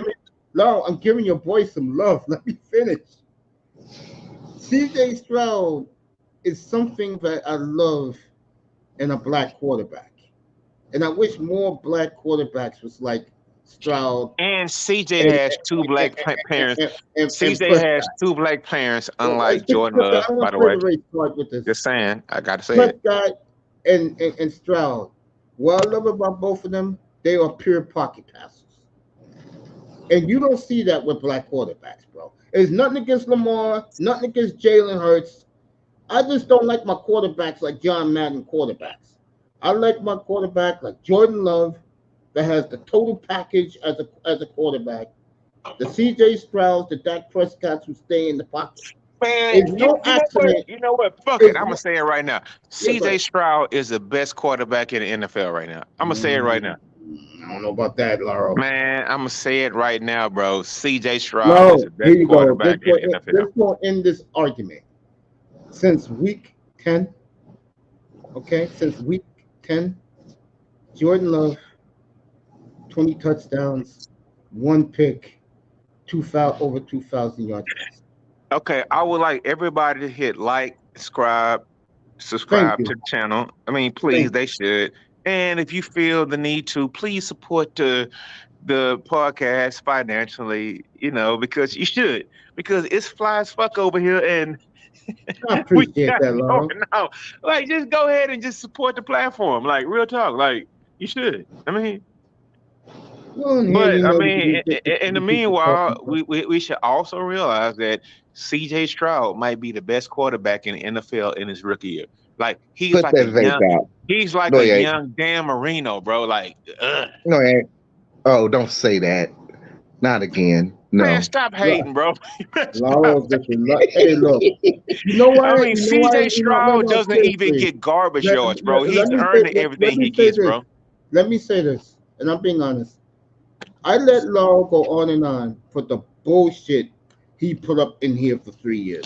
Man, this shit still cut. Oh my. Lauro, no, you should start saying. You should start trolling the Dolphin fans because your boy is way better than Tua. You should start trolling them too, bro. Your boy is in my top 10 next year, Lauro. He's in my top 10. See, again, they don't dare come up here because I got it over their boy. I'm gonna say it again, folks. How the fuck, excuse my language, you had a 22-8 quarterback touchdown lead on Jordan Love, and Jordan Love beat you by a mile? That is unexplainable. Okay, that's unexplainable. How the hell you let Jordan Love pass you like that, bro? And working with no Tyreek Hill, working with no Jalen Waddle, no A-Chain, no Mozart. How the hell do you let Jordan Love prove me right? Where's Lauro at? I want Lauro to pull up again. I'll get Lauro back up here. Okay? How the hell did that happen? I'll tell you why how that hell happened, folks. Because like I just told Lauro, my boy is the total package. And well, I'm gonna have a nice winter in here about Jordan Love and making fun of I hope that, you know what, I'm gonna be fair, because me and Raymond are gonna be going at it tonight as the night goes on. I hope the Dolphins really do win on tomorrow, bro. It'll be so great for the franchise. Me and 305 can be happy going to the spring with the draft. By the way, for you Dolphin fans, they got their first, second, their fifth, their sixth, and their seventh. What pisses me off though is they don't have a third and a fourth. And they will, if they lose tomorrow, they will make changes. That is the word on the street. They will make changes. Well, Miami. How I feel about Miami. It's been a great season. I am for Miami, but due to the fact that y'all beat us by default, I have to ride with my secondary team, which is always the King, King Mahomes, powered by Team Brittany, and also Taylor Swift and her Swifties. Go Chiefs. Feed on them Dolphins. Hey, Thank you what very did much. you I'll see do? y'all next season. Let Yeah. me ask you this: did you hear that ass clown who did the Golden Globes, the host of the awards, took a shot at Taylor Swift, and the look that that Yeah, white she girl. gave him a dirty ass look, like Oh yeah, you better leave her alone. yeah, yeah. Like, But like I you said, can't touch that. it's like I said, Taylor Swift has grown on me, bro. I don't care for her music. I don't care, but her as the football fan, I like her. I like her a lot. She's grown to be a football fan. Well, I mean, you know what? For white chick, that's how she is with her boyfriends, though. She did put it down for her boyfriends. Her boyfriend's always been the one in the breaking off, and she ended up making a song and getting even more famous out of it. Now, Of due to course. that alone, that's like, I guess it's like white girls acting like sisters getting, she didn't really go man hating, but she really didn't go woke, but she also spoke up for the LBGTT, she social justice a little bit. But she actually kept it buck after that Kanye situation. The mean girl leaks about her. I'm like, she can't. Mhm. Man, look, you can look at that white. I'm gonna tell you right there, that white girl. A white girl as nice as that, you better be afraid when she's pissed off. Oh yeah, I saw the look she That's gave that Al girl, Karen. boy. That's Al Karen in the flesh. Yep. But she flew off and she flew off and off this. Oh yeah, during the season she dropped her in theater concert movie. I'm like, dang, oh, she dropped it like that. She made money off of that, and then how Travis left his ex and Michael Parsons picked it up. What a But fucking fool, man. And by the way, let me say something about that. Kayla Nicole, I don't ever, bitch, ever hear you dog black men ever again. Okay? Your fucking ass was the fucking face of the divestment movement, oh. And now you ending up with Michael Parsons. I don't ever want to hear your fucking black trading ass ever say a bad word about black men, bitch. Kayla Nicole. Fuck wow, out. nice. No, at some point in time, we always got to give one a chance at redemption, and I she's cannot trying to stand Kayla Nicole, redeem. bro. I know. Women I like mean, Kayla Nicole, what she did to Cam Newton this past summer, telling him to F his mother. I'm like, bitch, really?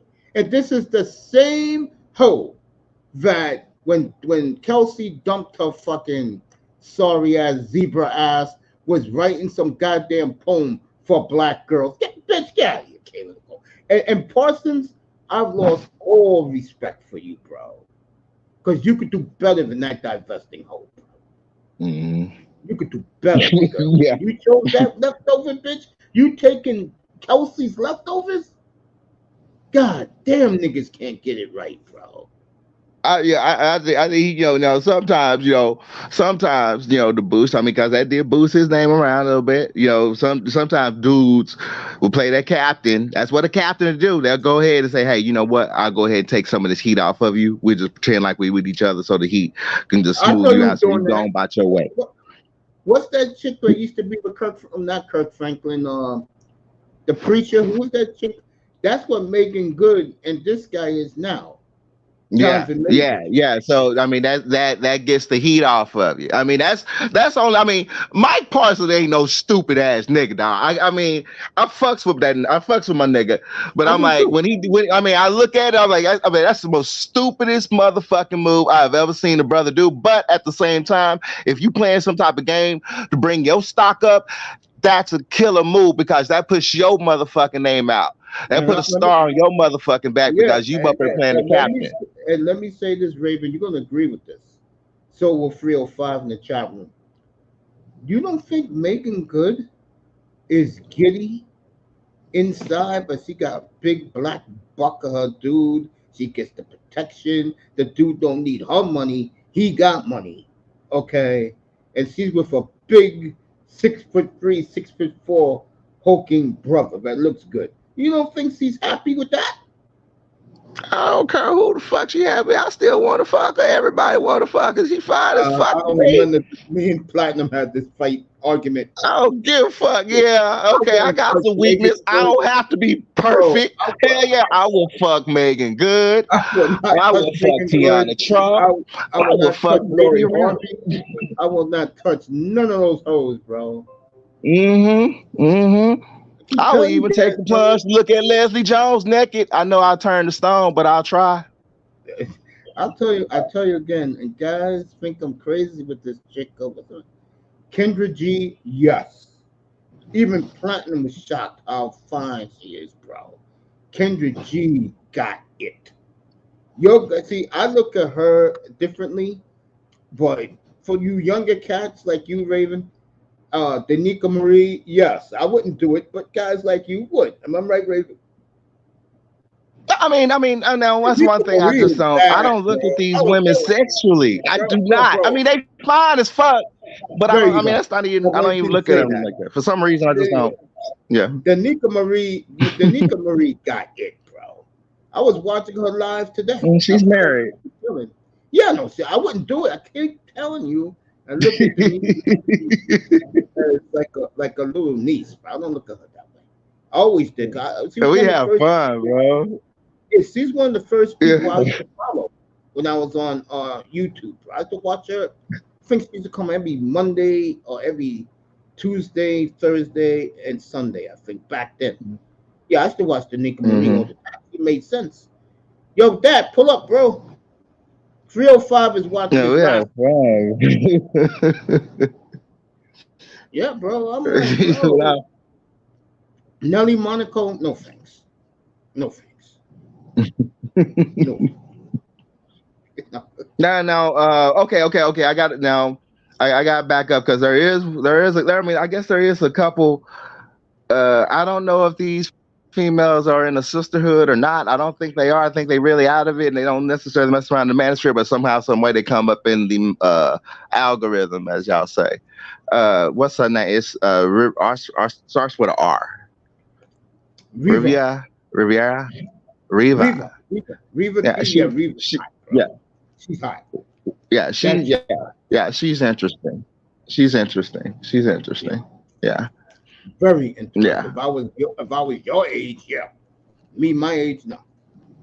All right, Dot Boy is here. Kane's dropped off. Kane's comes back. Shout out to Pete Takes, by the way. Shout out to salute Pete. No, Pete left. Yeah, but salute to him. Yeah, I love Peter Piper. Pete's problem is he wants to hear himself talk too much, probably. You know what I'm saying? What's up, Dad? I like listen to him. He was rolling with that shit. I like, you know what? For some odd reason, I started thinking of. I like, you know what kind of music motherfucker listen to? Because motherfucker got the he got the R. I was like, yeah, he got some audio. Yeah. Some audio. And he's right. He back in that. Look who's making an early appearance tonight. What's up, 305? 305 in the building. What's up, everybody? What up, 305? How you doing, man? How you doing, family? What's up, Dad? What's up, 305? In the building? What's up? About to sip on some drink. And thank you to catch up with me. I got you covered, man. You a madman, Raven. You a madman, yo. You a madman, bro. Leslie Jones, come on, bro. Yeah, bro. No. Get out of there. Yo, bro. This is Leslie Jones about back in around the holiday season. I'm talking November. This ugly ass had the nerve to say that black men can't F. And some black dude had her at the hotel here in New York, bro, at the Four Seasons. And when she started yelling and screaming, I said, "Your ugly black creature from the Black Lagoon ass better keep your mouth." Bruh. Because the only motherfucker wants to fuck you is some homeless bum. Oh man, my blood would leave my lower extremities, bro. I mean, That ugly fucking that ugly hole, brother. Say that. I can't do it. I can't do it. Ain't no way I can get up for that. It's slow. I mean, on a undercover level, a sister that usually has her type of physique actually has the best type of box because not too many hit it. You crazy as fuck, Raven. Dude, Raven, you know those trash bags, those green trash bags, bro? You have to put one of those over her head if you want to do that, bro. I'm cool over her whole body, man. Good. I'm good, man. Haven't you seen her booty? I mean, she got ass. Did she run Raven, track? please. Raven, you're running the people away, please.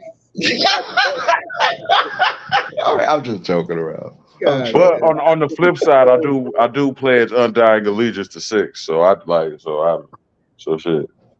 Is that Six the Goddess? I love me some Six the Goddess. Yo, I'm gonna tell you something. I'm gonna tell you something that happened one night. It was like 4:30 in the morning, bro. So I finished one of these shows, and I think I was listening to Tariq Nasheed, bro. And Tariq can go to like 5 a.m. He don't even realize it. So in my algorithms, I'm like passing through channels on my phone, and I hear her channel by accident. Bro, she was sitting in the chair with one of those spandex mini skirts on, and I said, "Wow!" I said, "Whoa!" With them big chocolate breasts. Why? I said, I can see why Cam Newton had her on. I can see why a lot of these brothers go crazy over Them big her. chocolate breasts. I call her. When that bullshit came out with that what's that whole name, Curly Things. Her and Danica collab, bro. I swear to God, there was like 5,000 people in that chat. I was like, God damn. When the pearly things when the little things went off. Yeah. Oh yeah, that was a big one. Yeah, when they that's why I mean Six is always back Six. I stood up with her too because I was like, she saw through the bullshit just like I saw through the bullshit. I was like, Kuda, no, you don't know. Oh no, this one's fake. I mean, I fuck with white girls. I do. I ain't gonna lie. I ain't embarrassed about that shit. I am not embarrassed about that shit. I'm proud of that shit. I just want to let everybody know in the audience, whenever I feel like dating, I'm loyal to the sisterhood. But yeah. My sisterhood is in Rio de Janeiro and Panama City. If you haven't seen those women, okay. Well, I'm just the same as proud of fucking with sisters too. I mean, it's equal. It's equal. I mean, everything is balanced out in my space. But when she called out the bullshit with Miss Things, and yeah, 5,000 her community with us as well. Shit. Yeah, I saw that one. That was it. Yeah, that was good. That collab. Yeah, that was fun. And she is like Six reminds me of a chick from En Vogue. I know more than anything. Raven's gonna be the chaperone. Raven's gonna be the security. Raven's gonna get some boys to be security when she has her meet and greet in Dallas. It's gonna be pretty. It's gonna be pretty big. I mean, there's one venue that I've already looked out. There's two venues, really nice venues that I've looked out. Very nice scenery. I mean, I'm going out on my motherfucking cameras. Shout out to you, Eric. I love you, dog. Yeah. That's Eric Bird. Mr. KRS-One.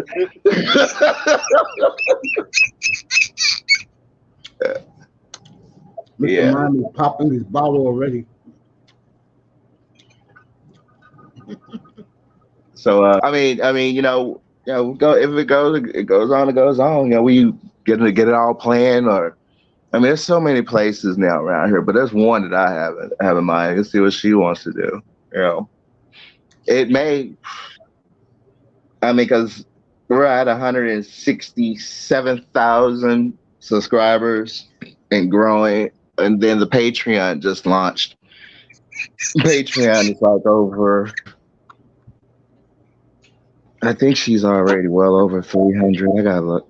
But other than that, I mean, that's another big channel that she's doing. I mean, eventually it'll come down sometime this year. Then I was like, hell no, it ain't gonna be this time. It ain't gonna be no motherfucking January, February. You can forget that not here in Dallas, Texas, because we got ice and snow. It is hell on earth in this motherfucker in the next less than 24 hours. Sorry, I didn't mean to cuss. I'm still in a panic because it's ice and snow and Green Bay is in town. Y'all keep bringing it. Keep bringing that mess.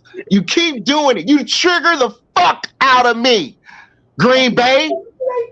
You every time you come here, I flash back to that time when we built that big ass stadium out there in beautiful Arlington, Texas, next door to the world champion Texas Rangers. Now, I think back then. Houston get that World Series back. You ain't getting it back. It's ours. You ain't getting it back. You're not getting it back. We getting it back. And I'm for real about that shit. I will love 100% for Texas and Houston just to go back and forth, back and forth, back and forth. Yeah. That'll cause a lot of good competition on all conference levels in all sports. Because what happens if you start dominating the sports team in the same state? Yeah. Money.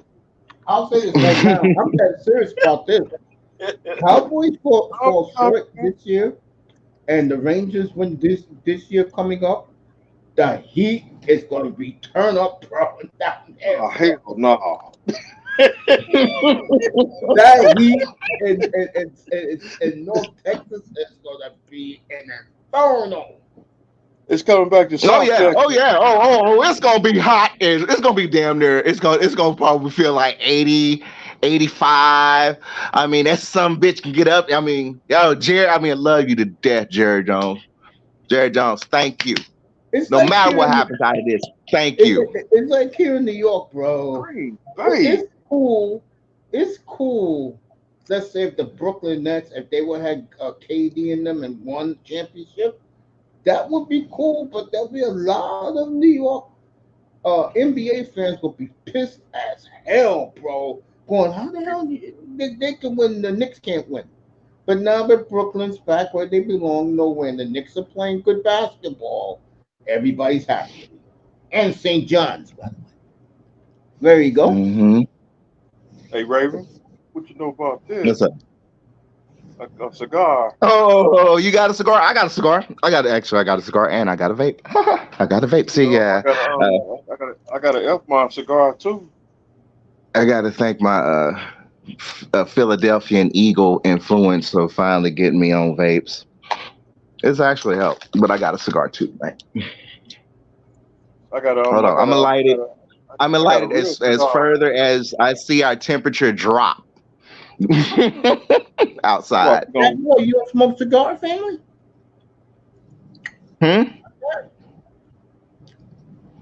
Oh, that's on me. He should smoke cigars up in the Midwest, getting hit with all that. I feel bad for Chicago. Chicago got shut down, ground stop, whiteout conditions. Whiteout conditions. I hope everybody stay safe and stay warm up there. Y'all got hit the hardest. They got hit. Chicago got hit the hardest. They got hit harder than Minnesota, really? Yeah, they got hit. Yeah, it was Chicago. Chicago got hit hardest. They had ground stop. They had whiteout conditions. Yeah, it's the hardest hit of them all.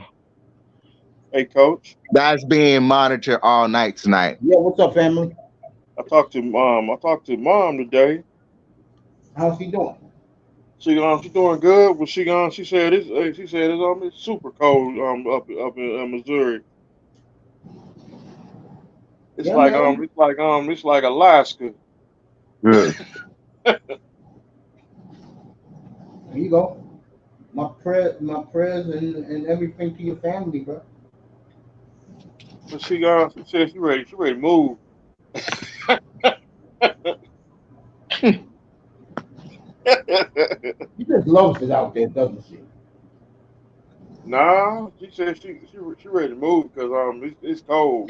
You should get her down there, bro. Put her in Orlando. So you don't have to be around mom all the time.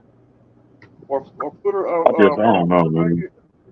or put her in up in Jacksonville. Nah, she don't like Jacksonville. She hates Jacksonville. I don't know what I would do without the feeling of cold, crisp air in my lungs, man.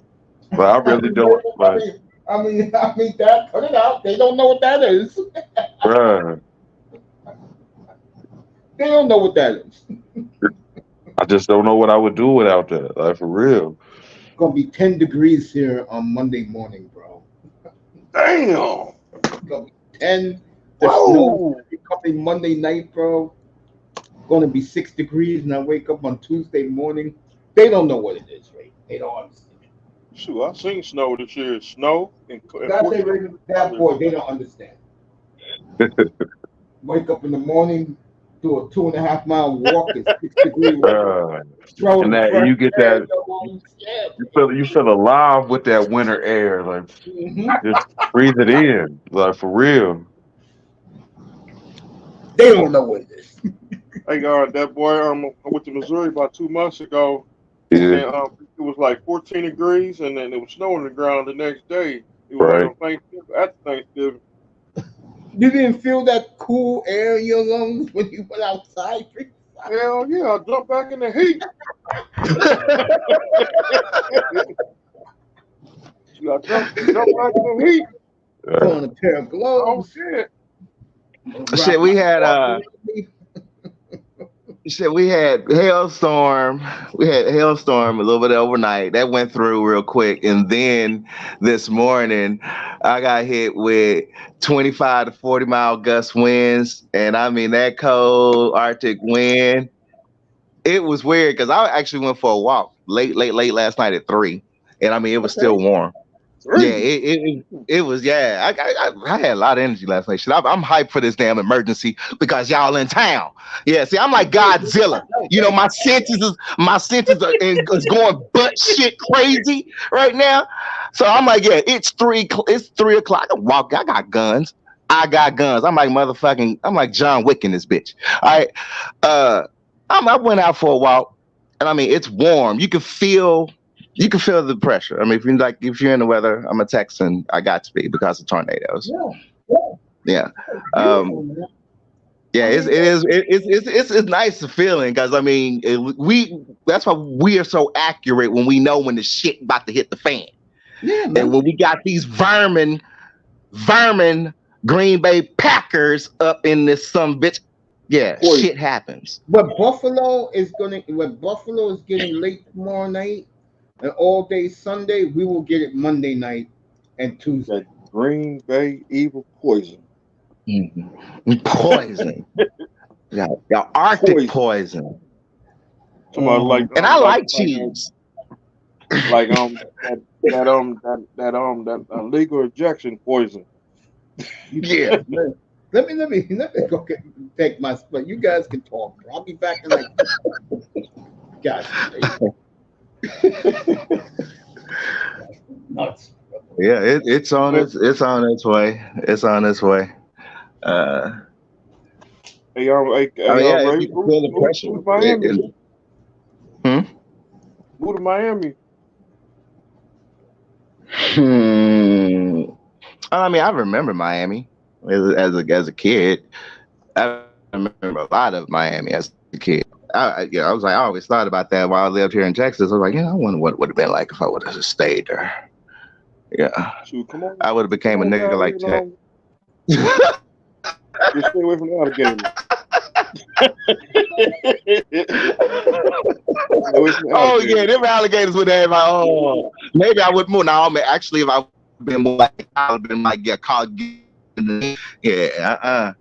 Yeah, that was my. I did like going back to New York. That's like New York rats. Y'all can keep the gators, man. I'm cool. I'm good on that. Yeah, say, well, when I went down there, I mean, it's a sight to motherfucker see when you have a 15-foot gator come for your black ass, bro. I mean, I'm that thing, I cool. mean, we locked eyes with each other. And when that Can thing you hit shoot them? land, I Can you shoot them in Florida? oh, I was glad I was in shape. If a gator run up on you, can you shoot it in Florida? Yeah, I mean, yeah. What the fuck you mean? You ain't gonna sit up and let it bite you? I'm just saying. They don't I have don't to worry know. about extinction. There's 2 I don't know the million of laws them in there. Florida. Can you just open fire on a gator in Florida? If you can hit it, stand your ground. Them alligators can run. It's 2 million. Oh yeah, they're fast. They're fast. So Man. I mean, if I had my piece on me at that, when I went out, I did not have my piece on me. Would I try to shoot a 15-footer? How that motherfucker came for me? I was more concerned about getting the fuck away. And yeah, it was funny because some white folks never seen a black man run that fast, and I was like, I give them to them. I love y'all crazy son of bitches because y'all did that shit for me. And then I came up here, trained. They took me back down there. I hunted them. That was fun, but it was scary as hell seeing how gators actually work when you go hunt. Because yeah, they do hunt in packs. They hunt in packs. They are coordinated killers, bro. Like what are them coyotes? Bro, I'm like that shit. I'm so impressed how smart them motherfuckers are. Because I was like, holy shit. But I got 10 kills. And I was like, I'm good with Florida. Now, Some of them is cool. Like I said, this one dude I seen on like National Geographic channel, man.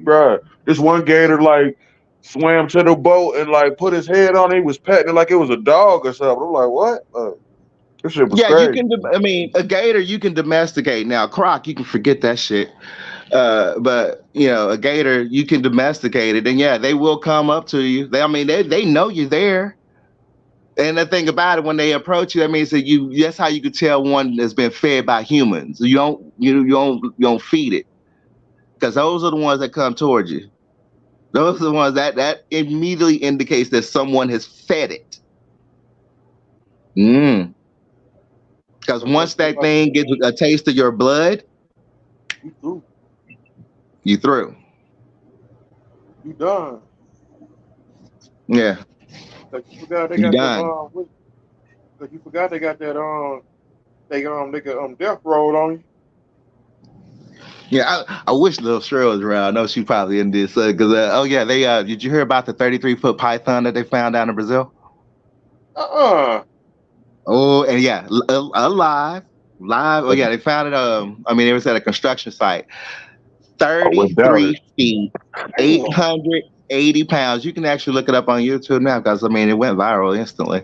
You can see this thing just crawling back out. Yeah, it was on a crane. They had to use a crane to pick it up. Damn. 33 feet.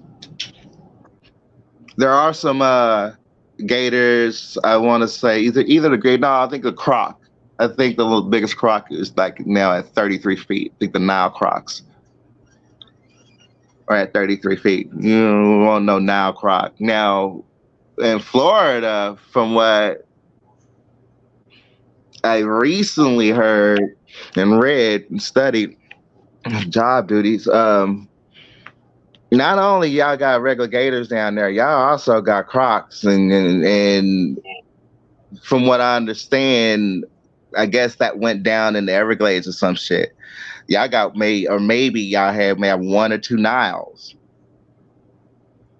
I don't know if they survived out there. I have no idea. We got them. What are them boars? Got wild boars and shit. we got them too. The wild boars. Shit. In case if Florida get hit with a hurricane, I might get called back out there. There's a lot of people out there now. It's on my radar, so I probably would come out there if they asked me to. To help with some communities, or a lot of communities, because they need a lot of help out there when y'all get hit with a hurricane or several hurricanes back to back. Carolina. New York. You guys are funny, bro. You guys are real funny. But yeah, when the winter comes and it's ice time, like all eyes is on us. This is one that we watch Texas because we don't want to go through what we almost died in that damn winter storm. Dang. Mm-hmm. Mm-hmm. Mm-hmm. Rolling black eyes with no pump. Mm-hmm. Sorry about that, fellas. Calling like that. Ooh, boy, there's a lot. If you think I love Jordan Love, do you hear Lauro tonight calling him sweet baby Jesus, CJ Stroud? Bro, damn. Oh, Lauro on that CJ Stroud sauce. He all buttery, but CJ Stroud's gonna choke. Lauro, don't get mad. Don't get mad. you guys are not gonna like this, but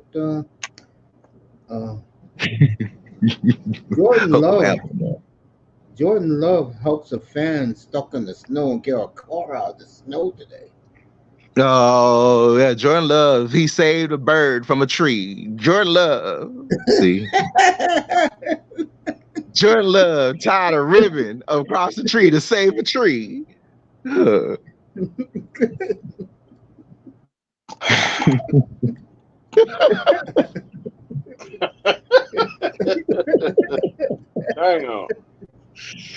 No, nothing. What Laurel did today was ridiculous, man. Come on, Laurel.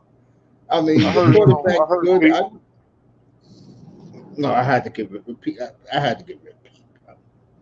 Oh, that thing was up here. Yeah, a lot of guys in the beginning. Yeah, guys just came up. I don't care. Helps me. Helps me, bro. I said, it was like this. Mace, I'll see you later. Until they're gone, I'm out. Yeah, I know, man. I'm out. Can't do it. Yeah, sure, right now. I said about him, Pete's good, but he just loves to hear himself talk, and he's very arrogant. See, I'm focused on this playoff game tomorrow. I am too. I can't wait. And you know me, I did that on purpose to say that I don't care about the game. Of course, I care about the Dolphins game tomorrow. But the one thing Pete got to understand, that Dolphin fandom is not welcome here anymore. 305, yeah. Sean, yeah. But a lot of these, I test, yes. But the rest of these zombies, no. Zombies? The hell? Zombies? Zombie dolphins? That's some scary shit. Yeah. Zombie now. Anybody. Oh man, this Cowboy game. I'm very happy. First of all, it's the Cowboys and the Packers, bro. That's what makes it intriguing. Just like the Dolphins and the Chiefs tomorrow back in Arrowhead, bro. Dolphins have always won in the playoffs against the Chiefs. I'm gonna go with them tomorrow again. I'm going with the Dolphins. I am too. And I'm not being a homer. If this one of these guys for Kansas City could catch the ball, it would be a different story. Like the Raiders and the Raiders and the Raiders in the Chiefs game, Christmas Day. Mm-hmm. See, because Patrick Mahomes, if he get in trouble, curtains. You gonna see the curtain. You gonna see the credits. You might see. You might hear on the Johnny Carson show. That's Mahomes. Okay. Are y'all saying? Okay. Do y'all think the Dolphins? Are y'all saying the Dolphins are going to be capable of putting points on the board? Yes, because they can catch the football, they can run the ball. When they want to, they can run the football. While the Chiefs, Raven, come on. You know it. I know it. My mother definitely knows it. They don't catch the ball.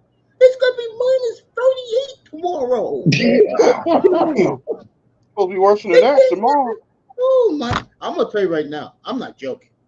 if the Chiefs lose this game tomorrow because one of these receivers dropped the ball and it was catchable and he just fumbled it and dropped it, you think Mahomes was mad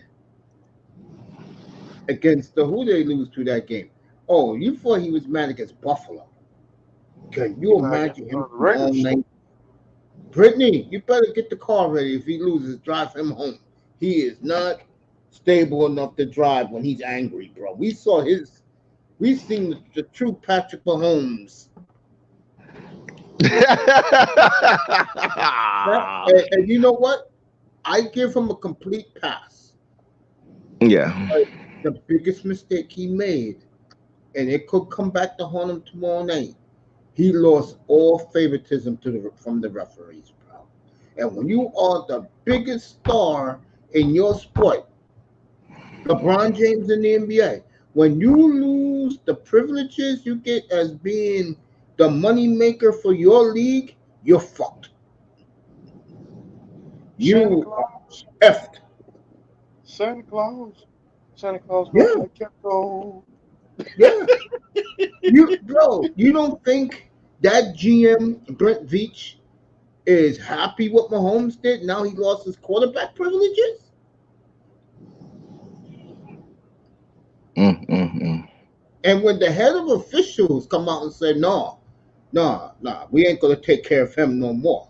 That's it. You lose your privileges. And when someone from Miami roughs him up, he ain't gonna get the call. All right, Miss Biles, and she wants to be known as Miss Biles in this marriage. She will be in Arlington on Sunday. Who? Simone Biles. You know, the Olympic hero, 25-time gold medalist. Yeah. And my mother is trying to tell me that Simone Biles is not as big as a star Taylor Swift. I totally disagree with that. I totally disagree with that.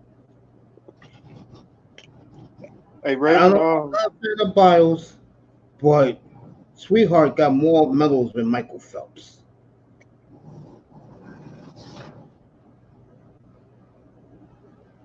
She is an icon in this country. Matter of fact, Simone Biles, with her background, she's an American treasure. I hate to say that. My mother told you this. I said, Mom, I don't know about that. I mean, and Taylor Swift is probably the biggest star we have in entertainment. Am I right, Raven? Mm-hmm. She's the biggest star in entertainment. You know, they love that girl. I'll tell you that. I'm not kidding. I mean, bro, the fucking Chiefs treat her like royalty, bro.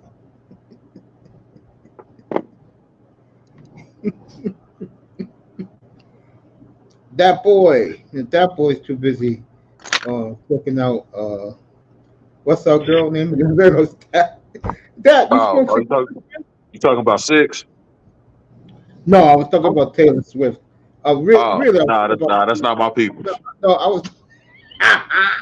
was talking about Simone Biles. Oh, okay, yeah. Now you're speaking my language. Okay. Yeah. She's gonna be at the game on Sunday in Dallas. Oh, that's what's up. Oh, she in Dallas too, huh? Yeah, she's gonna be there. Yeah. Hey, King. Where she gonna be here? That's what's up. She's ready to get here. It ain't like she far away, but pretty so.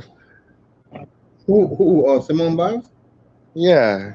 See, I like Houston girls. I mean, Houston black girls. I would agree with that. I would agree with that. They chill as fuck. I mean, no cap. I mean, shit. I mean, Houston is my birth town. All right. Yeah, Houston. Dallas too. Dallas got some good-looking women. Well, yeah. I mean, well, now, I mean, we're quickly becoming a melting pot, and yeah, it's boosting it up even more.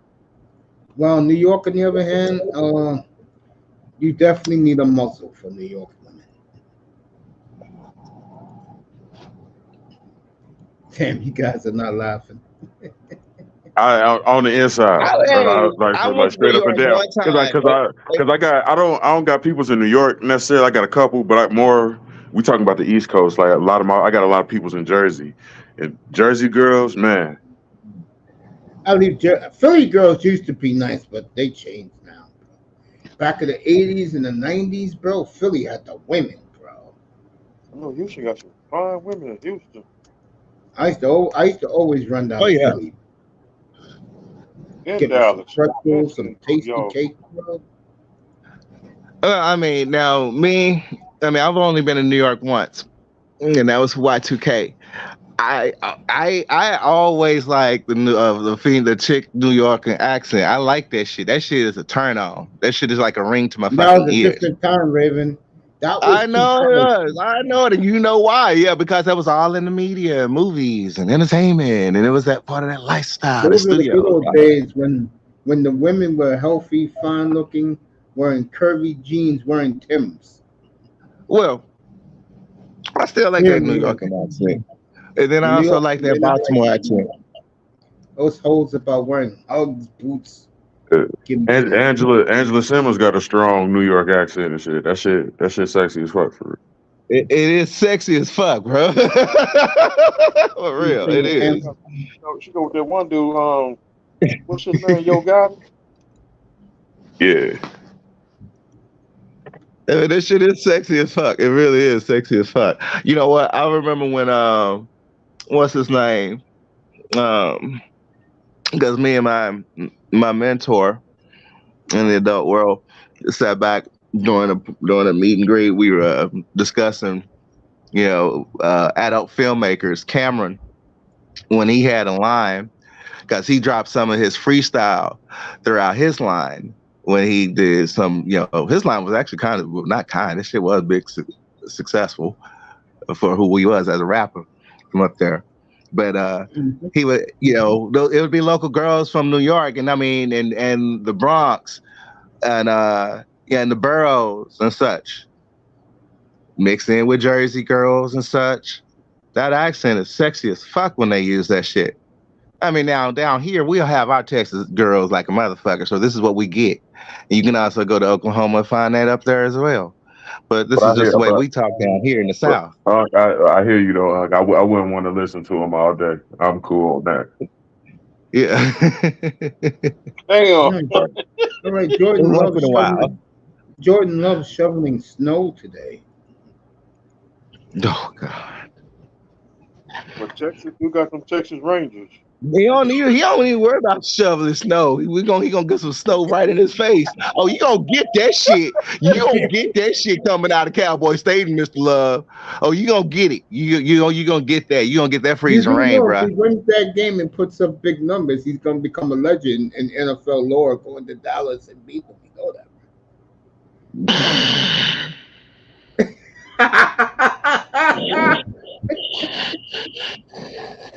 Like Raven said the other night, ever since he's gone hog wild, the media don't say a word about him no more. No. There he is. We gonna get him.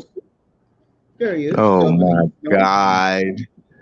Are you for real? Are you for real? Are you for real? Well, if I'm not light-skinned Jesus, what the hell? Idol. Good Lord. Light-skinned holy Jesus. Shuffling snow. Look at that. Look at that. I can see the white in them teeth. Look at that motherfucker. The white lady said, man, what is it he can't do? What an angel. What an angel. Mace, hold up. Wait, something, Mace. Yeah. Be for real. Mace. Yes. Like the man should say, really? Mace. Really? Really? Really? Miss? Really? Really? Really? I'm not out there. Really? Yeah, I can't believe this brother actually did this shit for these white people. Really? Really? Really? Oh, I hate him even more. You are welcome to my shit list, Mr. Love. With my head You are. going up. It don't even have to be in the WWE no more. You are Mr. Love. I don't love you. Hey, in the wheel.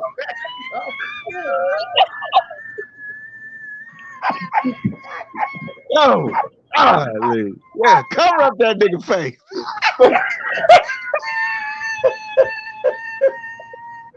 Shit. Like here in WWE. Oh, That's the lady Jordan Love helped out the snowdrift today.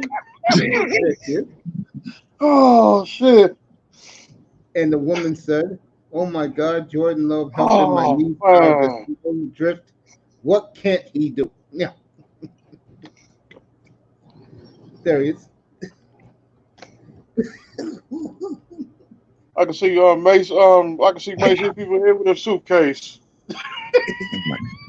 God. This goofy looking son of a bitch.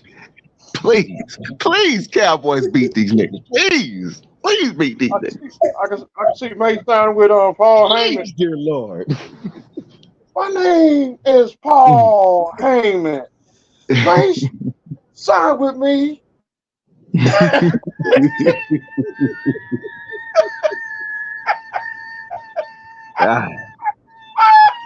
Yo, if he was the Super Bowl, I will buy a custom-made 5K championship belt. For real, custom made.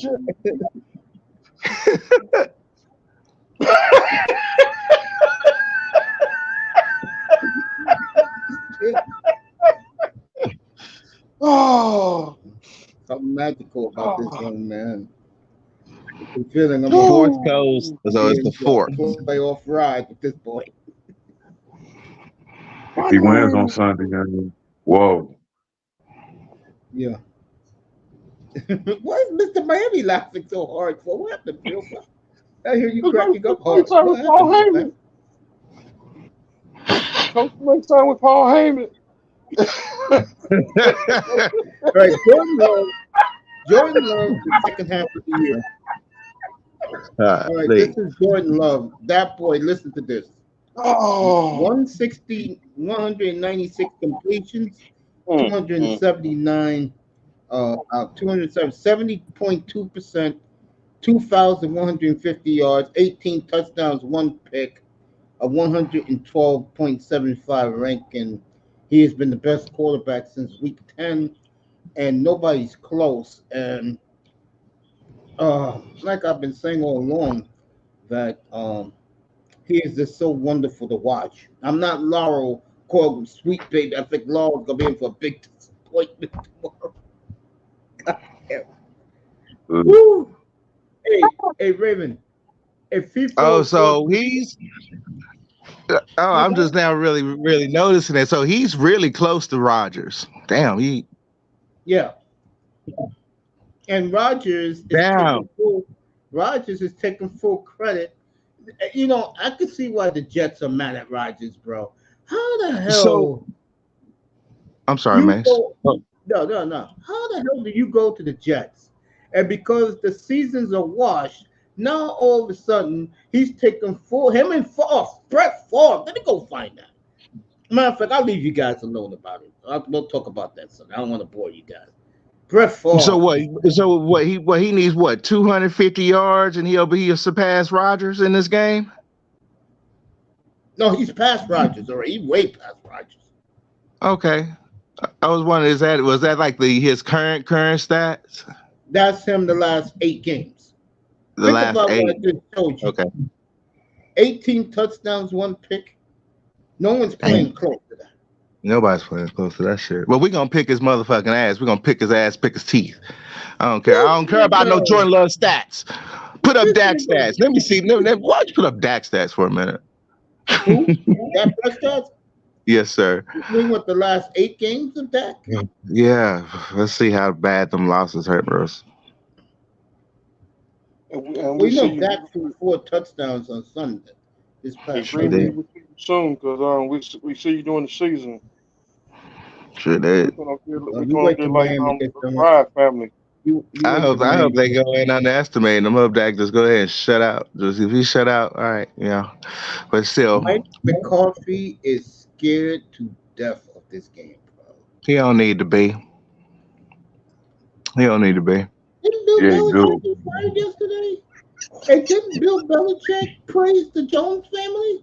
You know what that tells me? That nigga wants that job because you know with that cowboy roster. Jerry, no, mate. I'm gonna tell you that straight up. That ain't happening, bro. That ain't happening. I mean, that's all front and center, but I'm gonna tell you that the man ain't coming here, bro. I can tell you that for real. That's not gonna happen. That is not gonna happen. That's No, us I being mean cordial. you will be very upset. We can't If, forgive them, bro. They enemies. okay. There will be No no problem with that. truce of No, any no. remnant of the New England Patriots in our cowboy lives. It was wonderful seeing the destruction and fall of the New England Patriots. I Clam enjoy that. chowder. I Yeah, I'm enjoy not a that. Patriot Clam guy. chowder. You I'm know, sorry. I I ate grew some clam I chowders. grew up with guys who are outcasts in our little group we had back in the late '70s, and they became Patriot fans because all of us, like we had our own squads, and these guys was living the dream. I haven't spoken to those guys. I'll talk to them. All right, let me get Dakota. That's your boy. All right, Dak Prescott, 4,516 yards, 69.5 completion, Mm. 36 touchdowns, 9 picks, 105.9 passer rating, and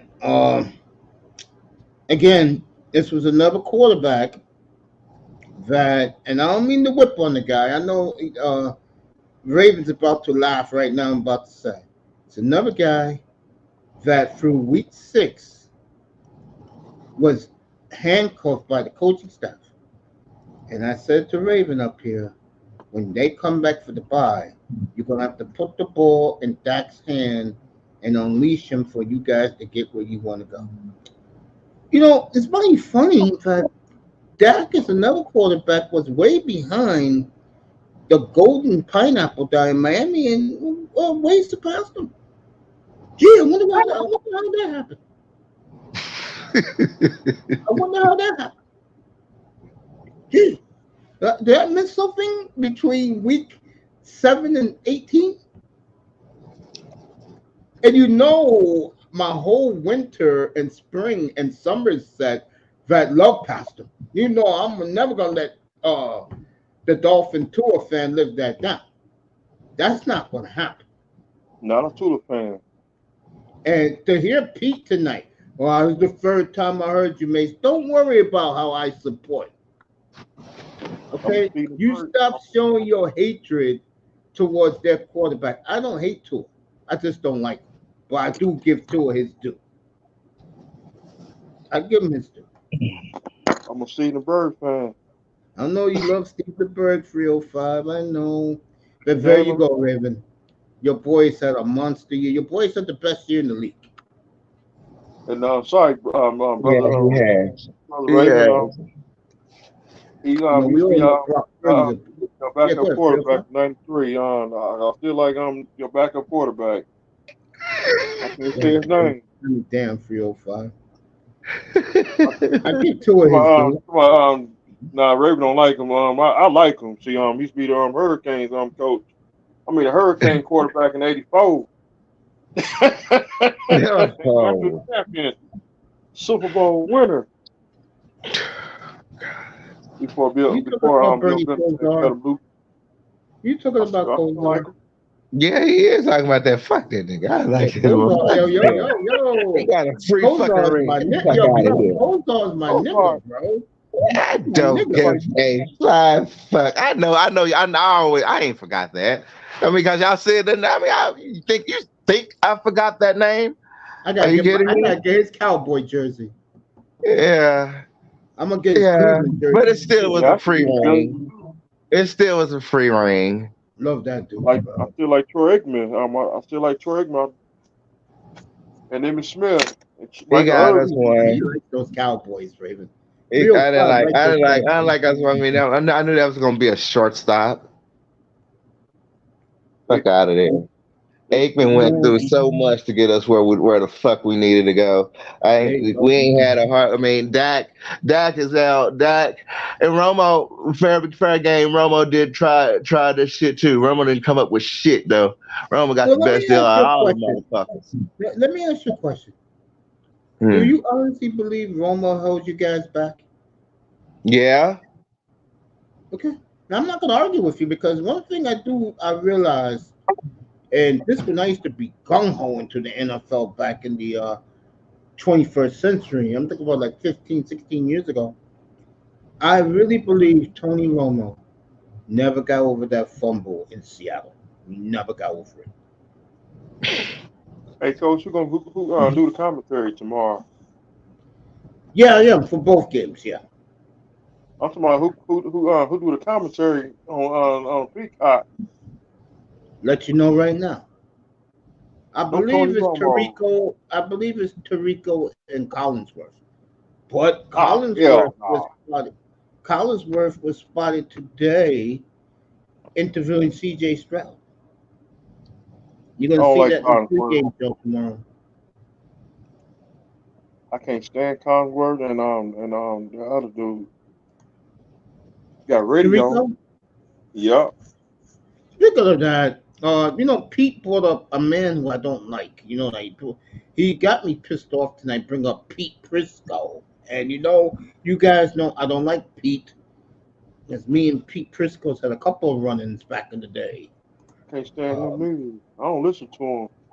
I just like CBS Sports to look at the score. And I got radio. To my the Miami radio station. Mm. you like CBS Sports? I do. I just look at CBS for the score. I will say that CBS do have a nice setup.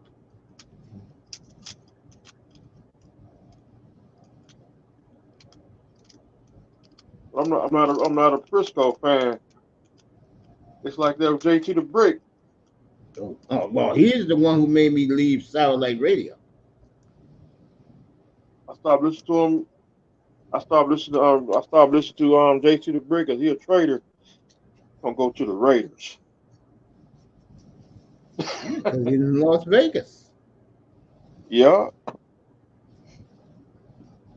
The day he goes to the grave, he's still a traitor.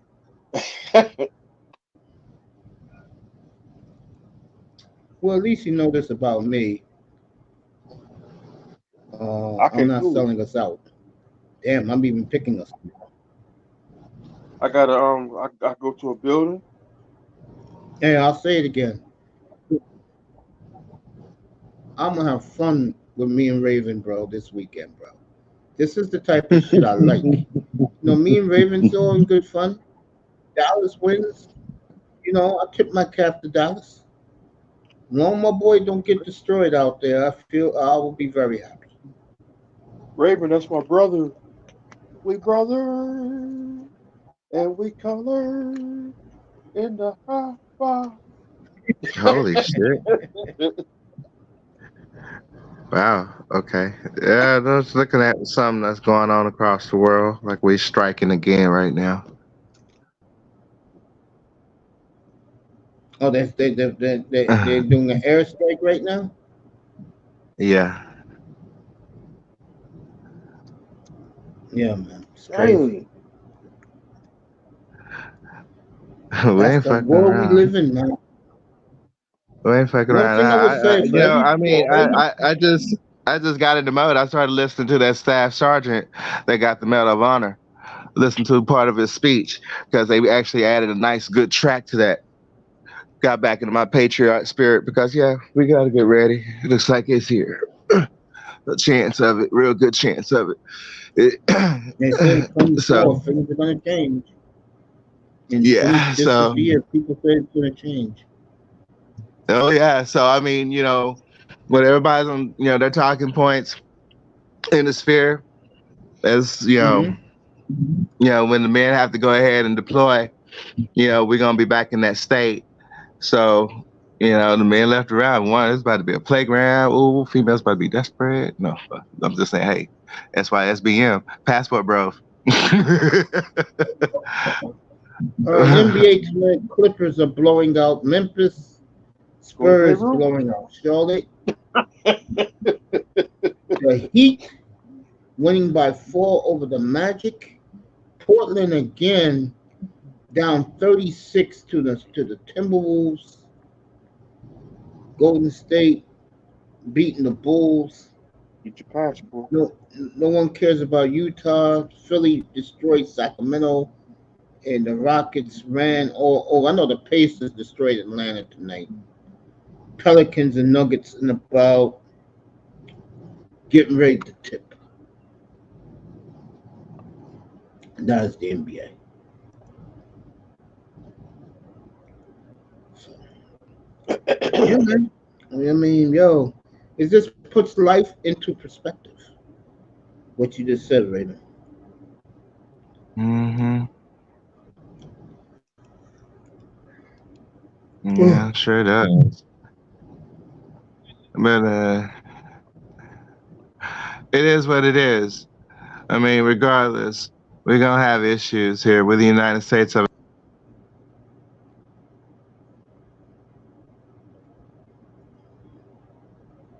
Let me see something. Jim's in the building still. Appreciate that. This is for you, 305. What's that? How long you gonna be up, huh? Probably another 45 minutes. Okay. Let me see. Mm-hmm. That's right. You covering the games tomorrow. Yeah, I was about to drop down and grab something to eat. Yeah, go ahead, man. I'll see you tomorrow afternoon. I think I'll be on at 4:15 tomorrow. Okay, yeah. Tomorrow afternoon. Yes, sir. All right, man. Have a good night. Thanks, that boy Vader. Yes, sir. Peace, bro. It's how it looks right now, Mr. Miami, in Kansas City.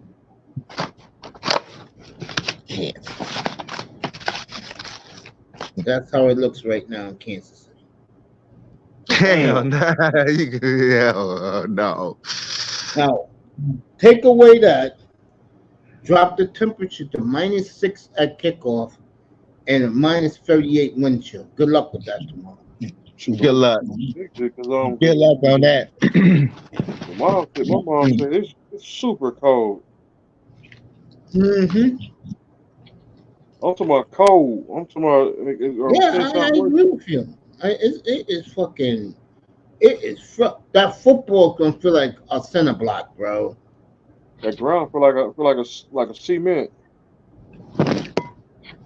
Yeah, man.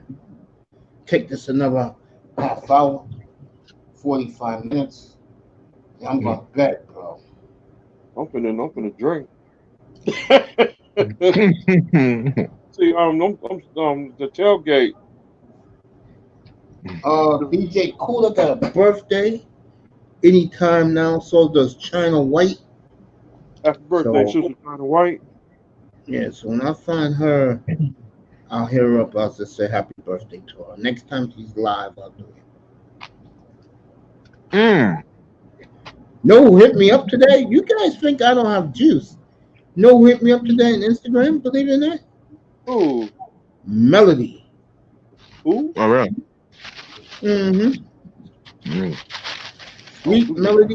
Sweet Melody speaks. And she's cool. Saying what's up to her big brother Mace. She's cool. She's a sweetheart. Man, I used to have fun with her, right? So I'll be in the chat.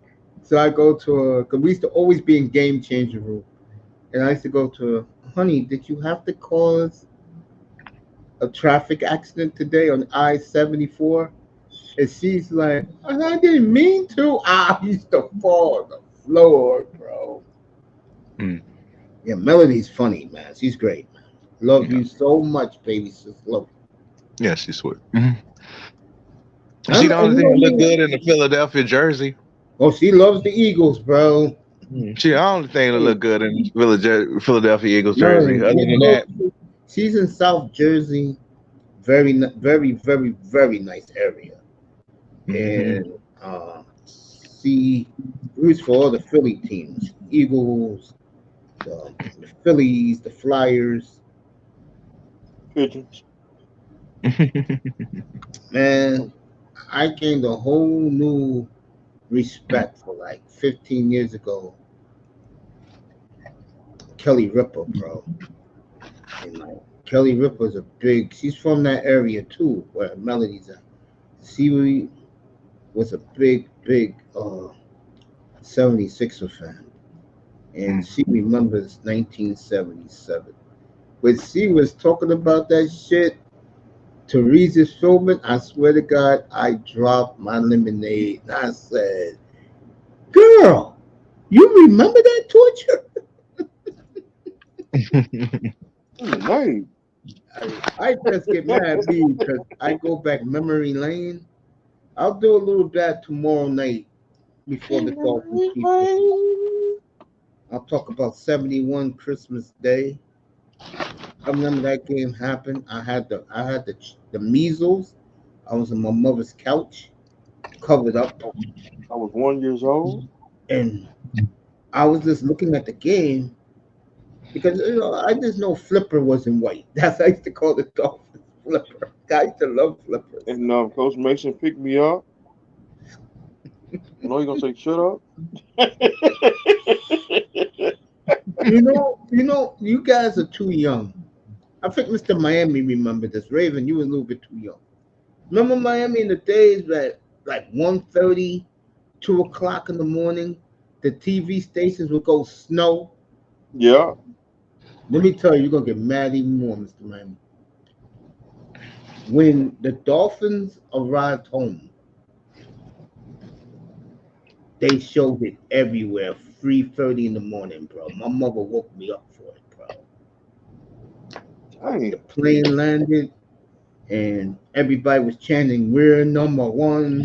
We're number one." Miami National Airport. They gave Shula the mic, and Shula Yeah. held up the Super Bowl trophy. That Yeah. shit was like 3, 4 in the morning back in those days. Damn. But they showed that shit live. When they did that, I could tell you right now, Mr. Miami, when they did that, the news media made them stars, bro. The football media couldn't stand them because they always back then remembered that Dallas beat them the way they did, and they loved that. Raven, you want to know a true story? Hmm? You want to know why the Cowboys became America's team? You want the true story? When Kennedy got assassinated. No, I wasn't even around when Kennedy got I wasn't assassinated. around Yeah, either. was that when the connection? Is that when that catch? Oh wow, no, during the same year? And also the media back in the 60s, they couldn't stand Green Bay, bro. Like Green Bay owned the 60s, bro. And like when Dallas lost their first championship to Green Bay, like America said, you know what? I hate those bastards from Middle America. I hate those cheese groomers. I'm gonna root with the team with the star in the helmet. They had Landry. They had Bob Lilly. Who else they had? Meredith and uh, I forgot the other star. Walt Garrison. And America fell in love with Dallas, and Dallas became America's team. The America, like how can I say this? Sorry, The Cowboys and Packers. I mean, we go way back. Yeah, So the 60s. Yeah, and the coach. yeah, we go way back. See, yeah. Now what and the this is where I don't get it, Uncle. Is well, they when fans talk about the history of the game, like they don't really like even your generation, like anybody born in the late 60s and the 70s don't really like give respect to those Packers teams because they didn't win a super like they won most of their championships before the merger and stuff like that. Like teams do like the know they won. Giants and stuff like that. You They do know they won Super Bowl 1 and 2, right? Yeah, no, but in general, when you talk about the history of the game, they won, but that's the only 2 Super Bowls they've had and stuff like that. So, but what I'm saying in general, when they talk about the Packers, they don't give respect to those teams in the 60s, like in the early 60s and late 50s and stuff like that, because those because it was before the merger and stuff like that. Like, which I don't understand. It's a history. Just because. Manzano, again, you're totally wrong. The Peter Kings, the historians of the NFL, the real NFL people.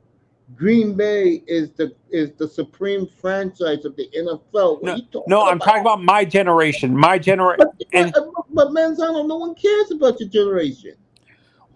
We're talking historic. No one cares about your generation. I don't mean to sound harsh, but we look at your generation as a bunch of idiots. Yeah, and honestly, if it wasn't for you, Uncle, I wouldn't have the reverence for these teams, because you talk about them all like these historic teams, like the Dolphins of the 70s, the Cowboys, the Steelers and stuff like that, and the 49ers of the 80s, and the Cowboys of the 90s. If it wasn't for you, I wouldn't know about these teams. You do know that the Green Bay Packers have won 4 Super Bowls, right? I thought they only... They won with Bart Starr, and they won with Rodgers. They won 4 Super Bowls. Bart Starr won the first 2 Super Bowls. You do know that, right? Wait. I thought Favre didn't win one. Favre did win in 1996. What are you talking about? And he should have won a second, but they gave that one away to the Broncos. Oh no, that's because we talk about the Packers. The reason why I forget about that is because when you and I talk about the Packers, you bring up the fact that they only won 2 Super Bowls in the new millennium, like in the two Super Bowls the last 30 years. Yeah, that's a bad indictment on them. But the point is, you do know that Lambeau Field is a landmark, and Lambeau Field is the Yankee Stadium of the NFL. You do know that, right? So, Yankee Stadium, Lambeau Field, and not the Garden, where the Lakers play are considered landmarks. The Boston Garden. The Boston Garden, the original Boston Garden. Yeah, you do know that the Lambeau Field is revered by football fans, right? Yeah, it's a holy grail for fans who want to. Exactly, because the Packers are the Yankees of the NFL. You do know that. They have the most championships. Like, yes, they are. They right behind the Yankees? No. Are they the most? That's why I'm asking. Do they have the most championships? The Montreal's right there. You know that we talked about that many times. No. What I'm saying, are the Packers that's why they call them Title Town, because they have the most titles. Yes, they have the most titles. Yes. Which is kind of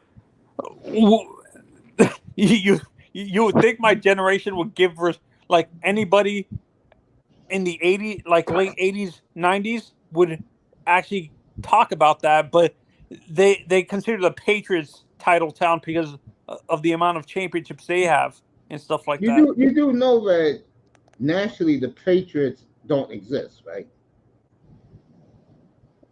If New York don't like you, which they don't like the Patriots here, you're just a Boston team. Is that the same thing? Is there a feeling like that with the Eagles and the Steelers in New York? Yes, the Steelers are very revered here. How about the Eagles? No one takes them seriously. So the Eagles, the Patriots, the Celtics are hated. Even the Bruins are hated in New York. Yes. Yeah. And the Red Sox? Yeah. Oh, yeah. Of course. Yes. No, because you say most of those, depending on what part of New York the Dominicans live, you say most. I thought you said some of them Yeah, were and like. the Bronx is like that. And Washington Heights, it used to be all Manny Ramirez and Big Papi, yes. And Pedro. Did you? Hey, Raven. Yo, Who's your favorite player that's not like a running back that's not Emmitt Smith? That's not a running back on the No, Cowboys that Who's team. your favorite Cowboy? who's your favorite Cowboy that is at the running back Oh, position specifically? At the I'm running back sorry, position. bro. I'm unique. I know so many personally. They're all my favorite. They're gonna forever be my favorite, and I do mean that. There you And that's go. going even back to the '70s. There you go. You know, The Were you ever? number one, my family member. Yeah, Yeah, we're I not mean gonna that's go my there, but we know what you're favorite. talking about. Yeah, one of my friends who's a hardcore Cowboys fan, he said he met Don Meredith, I think before he passed away, like, and he said he was the nicest guy ever. Like Don was one of the nicest. Like people would think the guy was an a-hole, but he said he Don't was tell the that to nicest. Howard Cosell. Huh? Don't tell that to Howard Cosell. Yeah, Cosell and Meredith. Woo, wow. They hated What each happened? other. They got into it at a game or something back Yeah, in the then. booth. Yeah, a couple of times. Yeah. Him and Meredith hated each other, Mace. Woo, Hell they- I thought that was just an exaggeration by No, people it that was work with. real, man. No, that was real. Yeah, no, because sometimes when I hear these stories about Cosell and some of his partners that he didn't get along with, I thought it was just exaggeration, and you never really heard Howard's side of the story and stuff like The that. reason why, I'm going to answer your question, what you put in the chat. The reason why other football fan bases and the media hates the Dolphins, I'm going to keep saying this to the cow come home. When you listen to the idiots in these fanboy rooms, they're delusional. People are tired of that. But you know what? People are looking at reality. When was your last Super Bowl? 51 years ago. When was your last appearance in the NFC Championship game? 32 years ago. When was your last Super Bowl appearance? 40 years ago. These fools talk like them, like they won 10 championships, and that's why guys like me roast them. Yeah, no. The reason why I said that in the back chat, Uncle, is because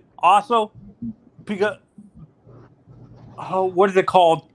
I live around a lot of other fan bases because where I live in Sarasota is mainly like up north people and like people from the Dallas area, like Dallas and stuff like that. Most of those fan bases hated the Dolphins because they were, because of how the national media treated them like gods and stuff like that. They hated the Dolphins so much. That was back then, bro. 305, you there? I'm still here. When did you think the allure of the Dolphins fell off nationally? What you think it was after Marino tore his Achilles, or when Stoyanovich? Oh, let me put it a better way. When Jimmy retired. Now when Marino retired and Jimmy Johnson retired. Same time with Jimmy. Yeah. So yeah, they felt the Dolphins. These fools don't realize how irrelevant the Dolphins are, bro. For me, I would say the missed kick from Stoyanovich, Uncle. I would say that too. When Stoyanovich missed that field goal, they have not even come close to being a Super Bowl contender. Yeah, and my heart goes out to 305 because he's suffering, bro. Yeah, no, and the sad part of it, Stoyanovich became the butt of the joke because the character that they based his, like, in Ace Ventura, the that kicker was for the Uwe Dolphins. von Schaman, by the way. That was not Pete Stoyanovich. That was about Uwe von Schaman. Oh, that was Schaman? Ace Ventura. Miami, you don't remember Uwe von Schaman? Yeah. He is the guy they did in that spoof on Ace Ventura. Because he missed 3 chip shot field goals in the greatest playoff game ever at San Diego, Miami. All you had to do was make one of those field goals, Miami goes to the championship game. But in a way, I'm glad San Diego went and Miami went home, bro, because 59-degree wind chill, right, Mr. Miami? You told us earlier tonight. Yeah. Jesus You remember Christ. that game, but you wasn't watching football back then. I was looking at it with back then, mom was strict back then. Oh yeah, okay.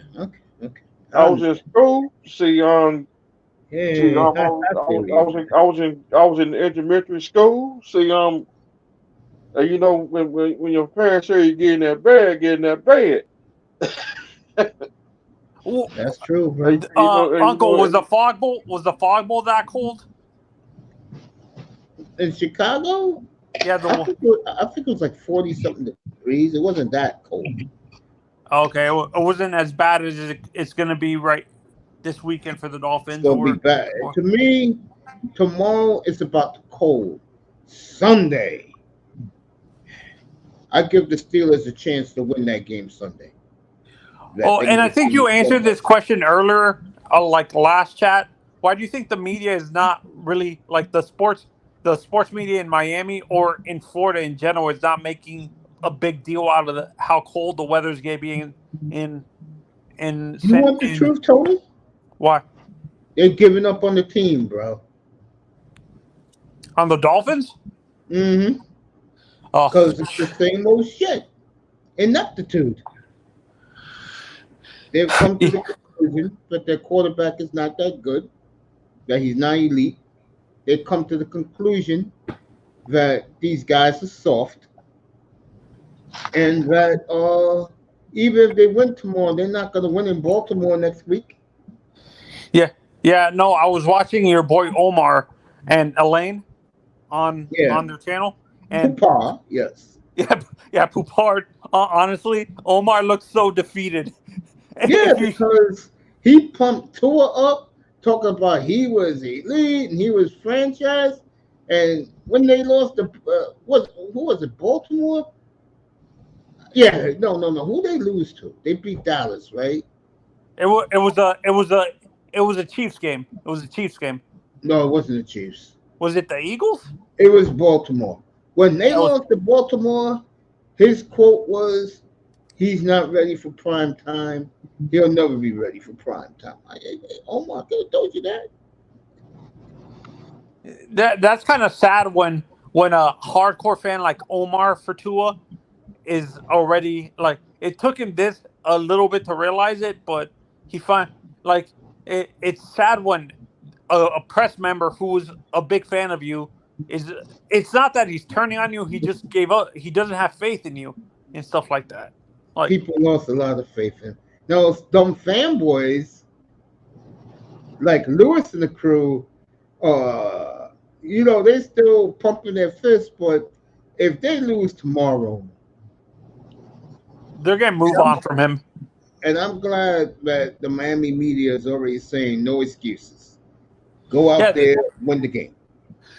So, Uncle, no matter how close the game, you think even if it's a close loss, you think the Dolphins still fire this guy, McDaniel? Even if it's Belichick is out there and Harbaugh. I don't know what Ross is going to do. Speaking of that, I was thinking about you today. Mm-hmm. This is for you, Manzano. Word is, if Nick Sirianni loses Monday night, he's out. He is? That's what they saying.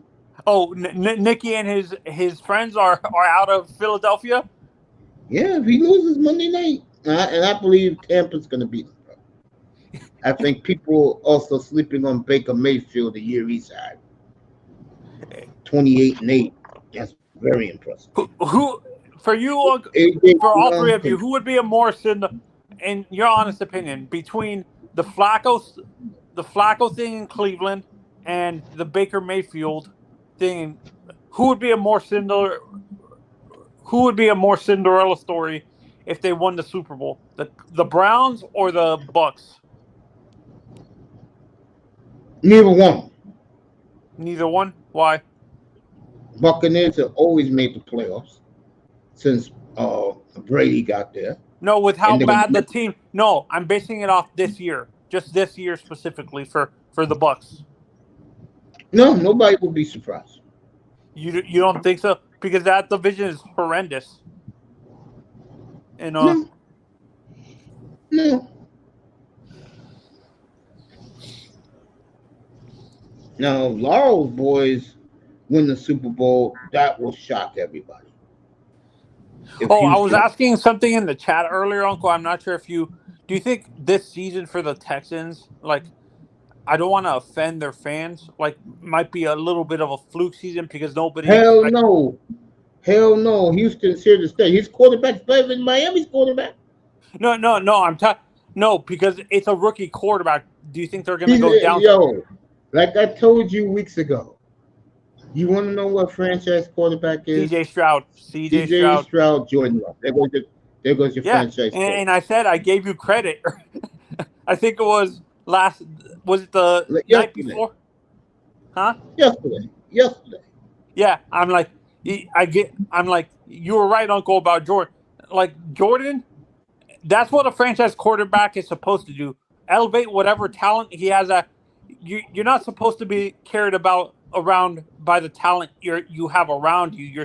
It's supposed to be the other way around. The quarterback is supposed to elevate whatever talent he has around him, not the talent around him elevates him. That's a weird. That was disgraceful. The way that game ended Sunday night in Miami, disgraceful. So you realistically think you don't think Belichick would want to play with a guy like Herbert, Uncle? Of course he wants that job, but they want Jim Harbaugh or Pete Carroll. Oh, that's what I asked you in the chat. Do you think Pete Carroll? It's between Carroll and Harbaugh for the Chargers? Yeah, I do. Yeah.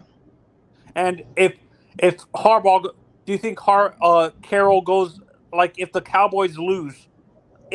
I'm not saying it's going to happen. If it happens, and talk to Raven about that. Raven, would you be okay with Pete Carroll?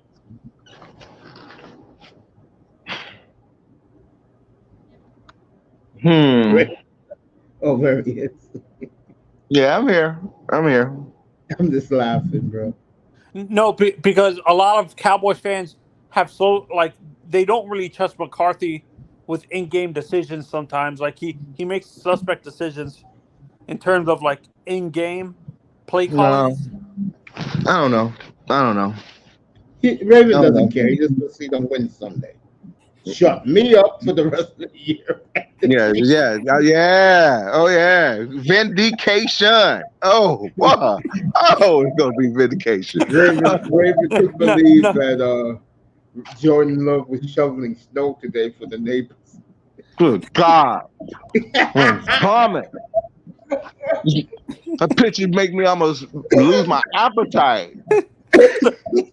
I think it was last night, too. It was last night, too. Me, you, and Raven were talking about if Belichick went to the Cowboys and won you guys a Super Bowl, do you think Cowboys fans would riot because it's That's Belichick? not going to happen. Don't even ask me, though. No, we are not getting Belichick. You don't think so? We are not getting Belichick. That is not happening. If McCarthy screws up, you don't think? We are not getting Belichick. Okay. I'm just wondering because I ain't saying the word. No, bro. No, I mean, I'm for real.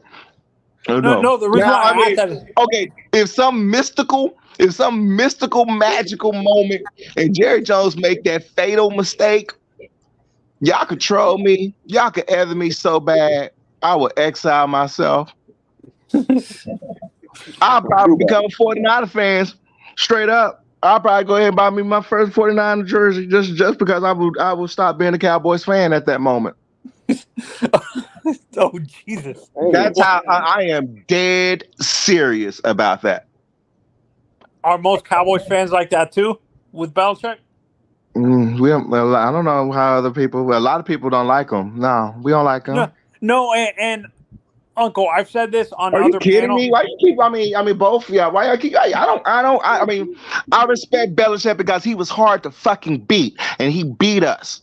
He beat us so many fucking times. We were in a race with them New England Patriots back then, bro. Clam That's how arch fucking enemy. This is for you. No, Arch. They my arch enemy too. Oh God, you gonna make me even. I'm trying to enjoy my dinner, and you gonna make me vomit. Look at that, light skinned Jesus. Look at it. What? Jordan loves shoveling the nervous snow today. Good. Face turn heel. WWF. RK, I would love to see him get RKO right there. Wow, wow, right into that snow. Out of nowhere. Bam. has it start? Wait, Make this Raven, good. has it started snowing in Catch Dallas? that nigga with RKO. Oh, I'll catch him good right there. So Raven, Sorry has about it started? Has it started snowing really bad in Dallas No. since Aaron Oh. Rodgers playing touchdown? Arrival? No, Raven, you do know what no, they're saying. You do know what they're saying in Green Bay, right? oh, I'm pretty sure they're laughing their asses off on this one. No, they're saying that they own you and that they have complete ownership. Like Aaron talks about the I know. Bears.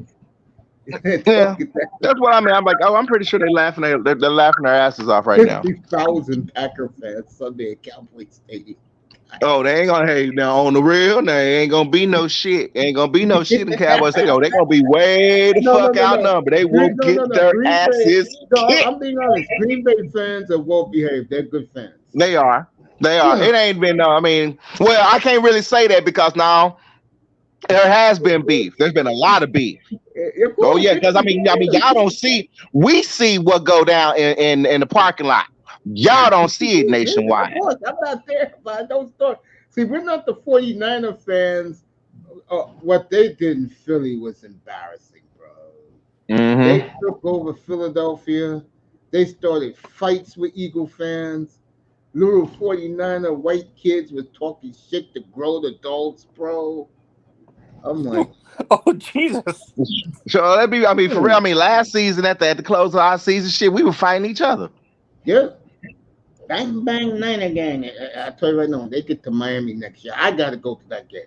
I gotta see all those, and you know they're coming. Those 49er fans go to Miami, bro. I can't wait to get Green Bay, Seattle. They on my hit list. Hit list. They will be on my list next year. See, Yeah, you know, to get the Lambo, bro. I am gonna be laying in the weeds when the Dolphins get the Lambo, bro. I can't wait to get them.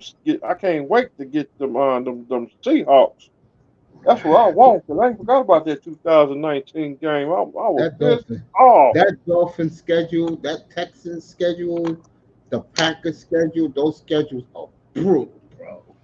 And the the Washington Redskins quarterback is on my list too. And Eric Benemy, ever that dude. It's gonna be a new no. They got rid of everybody. They just hired a new GM today from the 49ers. What? And word is what's up good buddy name again? He used to coach Arizona. Cliff Kingsbury is gonna get that job. That's the word of the So wait, they fired my girl? Yeah. And where do you think Riverboat Ron lands, Uncle? No, he's done. What's Miami? You rid of Chris Greer. Yeah, Riverboat's gone. Oh, you think he retires? Yeah, no one's gonna hire him. So you think you think this crazy thing happens, Uncle? You think Harbaugh might go up to Seattle and that's the rumor because he wants to get back at the Niners twice a year. And then you think Pete Carroll goes to the Chargers? I believe so, yeah. And do you think that offense he runs, like his offense fits a guy like Justin Herbert, or is it too outdated a little bit? He's outdated, bro. He's gonna have to. That's why Seattle fired him. He can't just run the football all goddamn day. If that's the case, Pete, then I think whoever takes that job, especially Pete Carroll, he'll be told, leave the quarterback alone. Whew. So back to the Dolphins game, Uncle. I never got your answer. So you think even if it's a close game with the for the Chiefs and we lose, he gets fired because it's a close game and nobody. I don't think he's getting fired. I think Ross is giving him one more year. Ross gives you 3 years. And if you don't win in year 3, you're gone. So you're saying he's not as bad as Jimmy, where Jimmy gives you 2 years at the. Stefanski is the longest coach I've ever seen. Kevin He's done a hell of a job. No, that's what I'm saying. I'm surprised. I'm surprised that even though how good he has been, I'm surprised. With Jimmy, it's more about playoff results than regular season. So he'll probably fire him after this season. No, I think Jimmy's going to give him an extension. Can't fire the GM because the Bucs is Jimmy's focus right now. You think he cleared this year? That GM is gone now. And he trades Giannis and what's his name? No, I don't think he trades Giannis unless Giannis wants it. I mean, Giannis already named the teams he want to go to. What did he say? Oklahoma City, Utah, Denver, and Sacramento. Whew. He said because he can raise his family in those places. He don't want nothing to do with LA and Miami. He said no.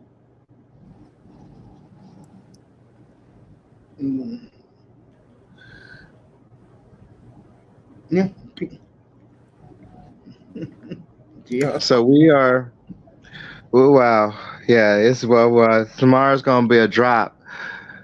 We're gonna have a high of 58 degrees and we're gonna drop to 14 degrees by tomorrow night. Dang.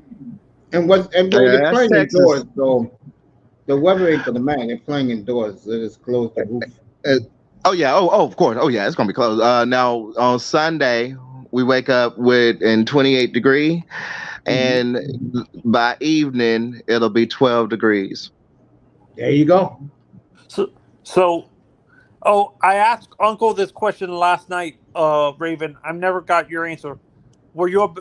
Did you feel it was a disappointment like Uncle did with Godzilla -1, or did you actually like Godzilla -1? By the way, I loved it. I loved it. Yeah, I agree with the MonsterVerse.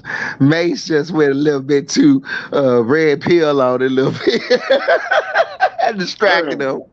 I would implore Mace to please buy it. Me, Raven. Cut it out, bro. I would implore him just to go ahead and buy it and add it to the collection, bro. But you are going to love this next movie, all right? Yeah, the one that Cole's making. I know they're gonna come back strong, bro. And make time with Paul They owe Heyman. it to me, bro. Yeah. They owe it to me, bro. I thought when that shit started for me, bro. I enjoy Godzilla versus I'm saying Godzilla -1. I'm sorry, I almost choked. I even started looking at the behind the scenes to see actually how they did the costume. Really, well, not the special effects, because I mean, yeah, the budget of this movie, they admitted that Toho was like, they can't, they're not at Hollywood level special effects. That's why I like the film, because this is what we can see what Toho is now capable of doing. It's great. That's what makes it great. That's why everybody loves it, because it's like Toho did this. It's a major hit on a budget of what? 15 mil? Raven, of course you could do it with 15 mil. They didn't do anything. What, man? Goddamn suburban town? That's all what he did? I'm talking about their box office, yeah, and it grossed over 100 mil. I'm talking about the movie. You said the budget, right, to do the film? I mean, yeah. I mean, this is what they did. Yeah. 15. It cost 15 mil to make. Raven. Yeah. Come on. Of course, it's good. 15 mil. He killed the village. Come on now, Raven. Be honest here. He spent most of the goddamn movie in the ocean fighting a bunch of fishermen. Come on now. I mean, you know what? I mean, what makes? I mean, you gotta think. Okay, one that wasn't the current era. That was like back when he first really popped up. Raven, you know I'm telling the truth, bro. Come on, bro. I loved it, bro. I mean, filmmaking. You know I'm telling the truth up here, bro. Bro, that's art, bro. You gotta give it a second chance, mate. I set off an argument. Yeah, bro. What was broke in this movie? What was Ungulus? You know Ungulus is his right hand boy. What was Ungulus? My nephew ain't gonna watch that movie. Ungulus wasn't in it. Hold on. Okay, because I'm giving you the updated news. All right, I got you. Raven, I know I got you. All right. I'm talking about -1, Raven. That's what I'm talking about. Yes. Okay. Well, okay. You know, it's a big success. So they went back with a big profit. Right. That's a sad part. And they're doing a part 2, of course. Tony, there was a family sitting in front of me and my nephew, right? Yeah. And the 12-year-old boy said, quote, greatest movie ever seen. I'm like, yo, we doing Transformers here? And I said that shit out loud, bro. I said, you niggas crazy. That's the thing. You think this is the best movie you ever did? He said, yeah. Yeah. I said, I'm out of here, bro. No, and Mace, you know, I with -1, I was reading a review of a person who reviewed it, and they said this movie's an allegory of what the Americans did to the Japanese during World War II with the atomic bomb. RKO. Yeah. Randy Orton just did something 305? Yeah, Ray Orton just KO somebody. Yeah, no, but like I said, these multiple reviews have said this movie is an allegory for what the Americans did to the Japanese during World War II with the atomic and nuclear bomb dropping on Hiroshima and Nagasaki. Uncle, that's Raven. I mean, Manzano, and Raven knows that I'm not making shit up. I got every movie ever made right behind me in a case, bro. That movie to me was a fucking disaster, bro. I've seen this man, and Raven's gonna applaud this. He's seen the goddamn movie 7,000 times.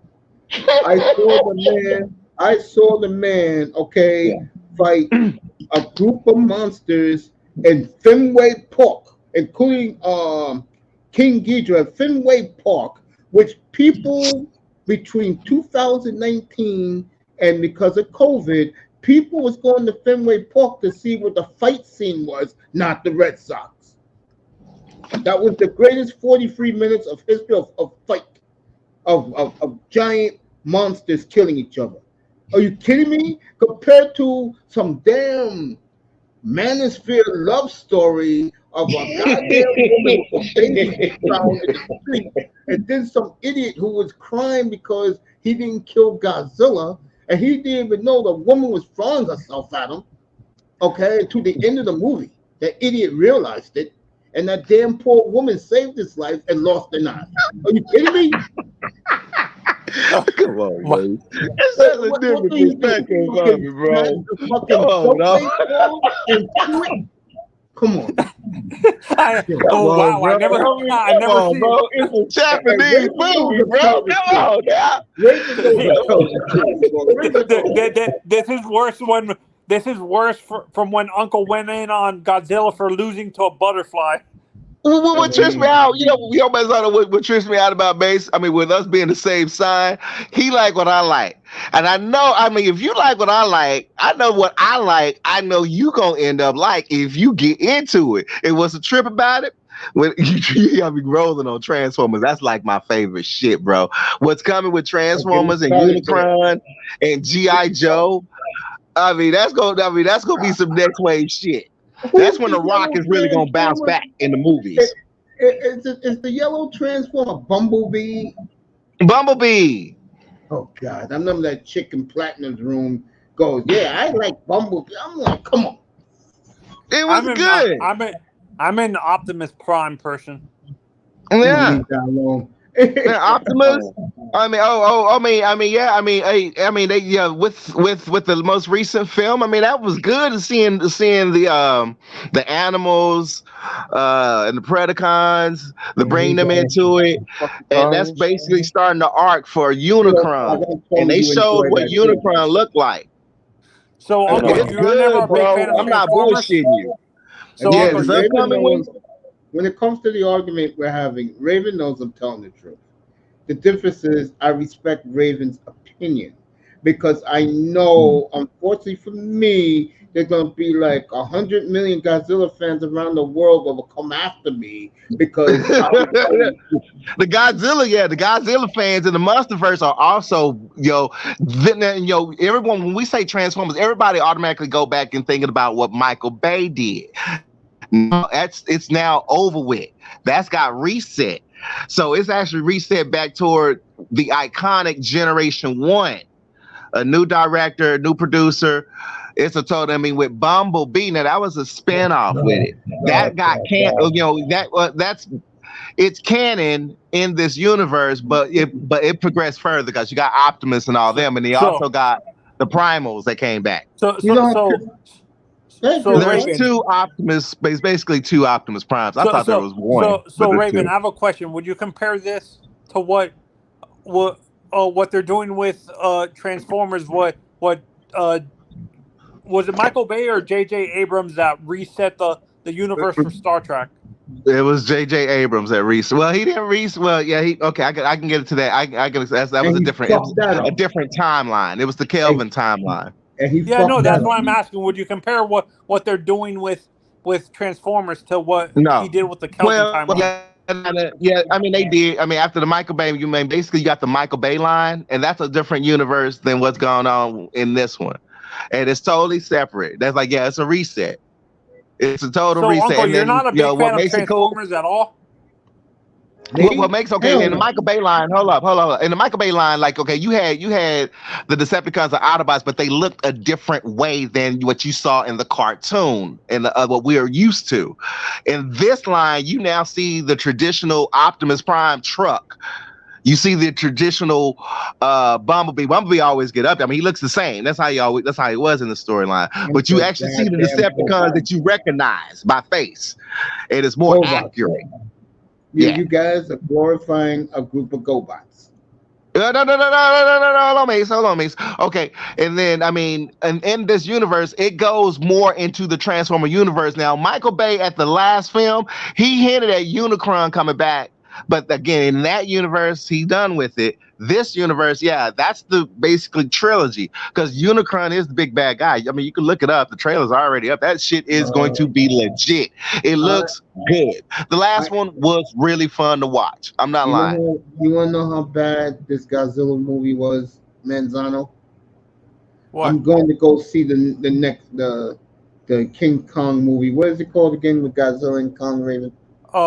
Godzilla X Kong, the New Empire.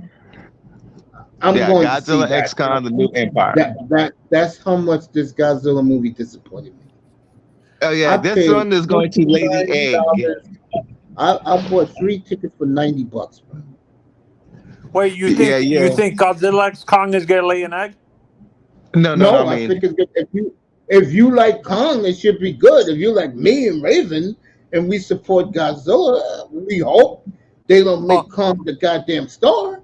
Oh no, Uncle! Actually, they're not done with filming. They're actually, I'm still reading rumors that they're thinking this guy is controlled by one of Godzilla's villains, like one of like Space Godzilla or one of the aliens from Planet Zero or whatever. Is it Planet Zero or Planet X? Gigan is next. Okay.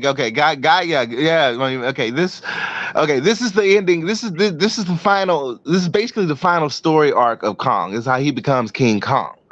Once that happens, now Kong can go off and chill in the Hollow Earth because the destroy all monsters, the final wars. Now that arena back on the surface is about to start blowing up because and Shimu is the big bad in this upcoming movie. Not Scar King. Scar King is also it's two antagonists. Well, Scar King is the main antagonist, but Scar King has a pet, which is Shimu.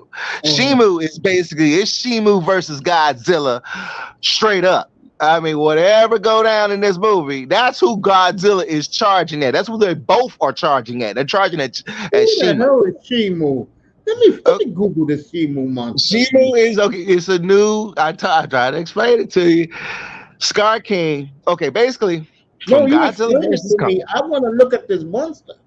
Go ahead, look at him. You can bring it up the toy. The toy, I mean, sadly, what Playmates did with these toy models, they use cheap plastic, so it's not gonna really look authentic to what you're gonna see in the movie. Of course, in the movie, it's gonna look a hell of a lot better, but you can see an idea of what he looks like, or what she looks like, or what it looks like. I don't know what it really is. That's a new way of putting it. Yeah, no, and honestly, my theory with Scar King, I think he's been absorbing all that energy from Hollow Earth. That's why when you look at his face, that's why his eyes are blue like that. And absolutely. That's why Godzilla, when he charges up, did you see that his scales turn blue? Is okay. Several things in that. All right. Yeah, he's basically been in Hollow Earth, soaking up the radiation and what have you. His eyes glow because he has what Ghidorah has with his eyes. Because Ghidorah also shot lightning bolts out of his eyes as well. That's who Ghidorah got it from. Mm-hmm. So, and Godzilla, King of the Monsters, Scar King was thinking about sending Shimu in, but. And actually, that was the first battle. That's how Ghidorah got frozen in ice. Shimu is the one that put him in ice. Shimu was helping Godzilla in that fight. The other Titans joined to take out Ghidorah in that battle, assisting Godzilla, and they basically came together, and Shimu was the one that encased it in ice. If you was ever wondering how that battle ended with Godzilla kicking his ass. There was another Titan involved with that. People was thinking that it was Shilla, which was that spider-like Titan from King of the Monsters, because that also has like that frost type, power. But no, Shimu is basically the ice version of Godzilla.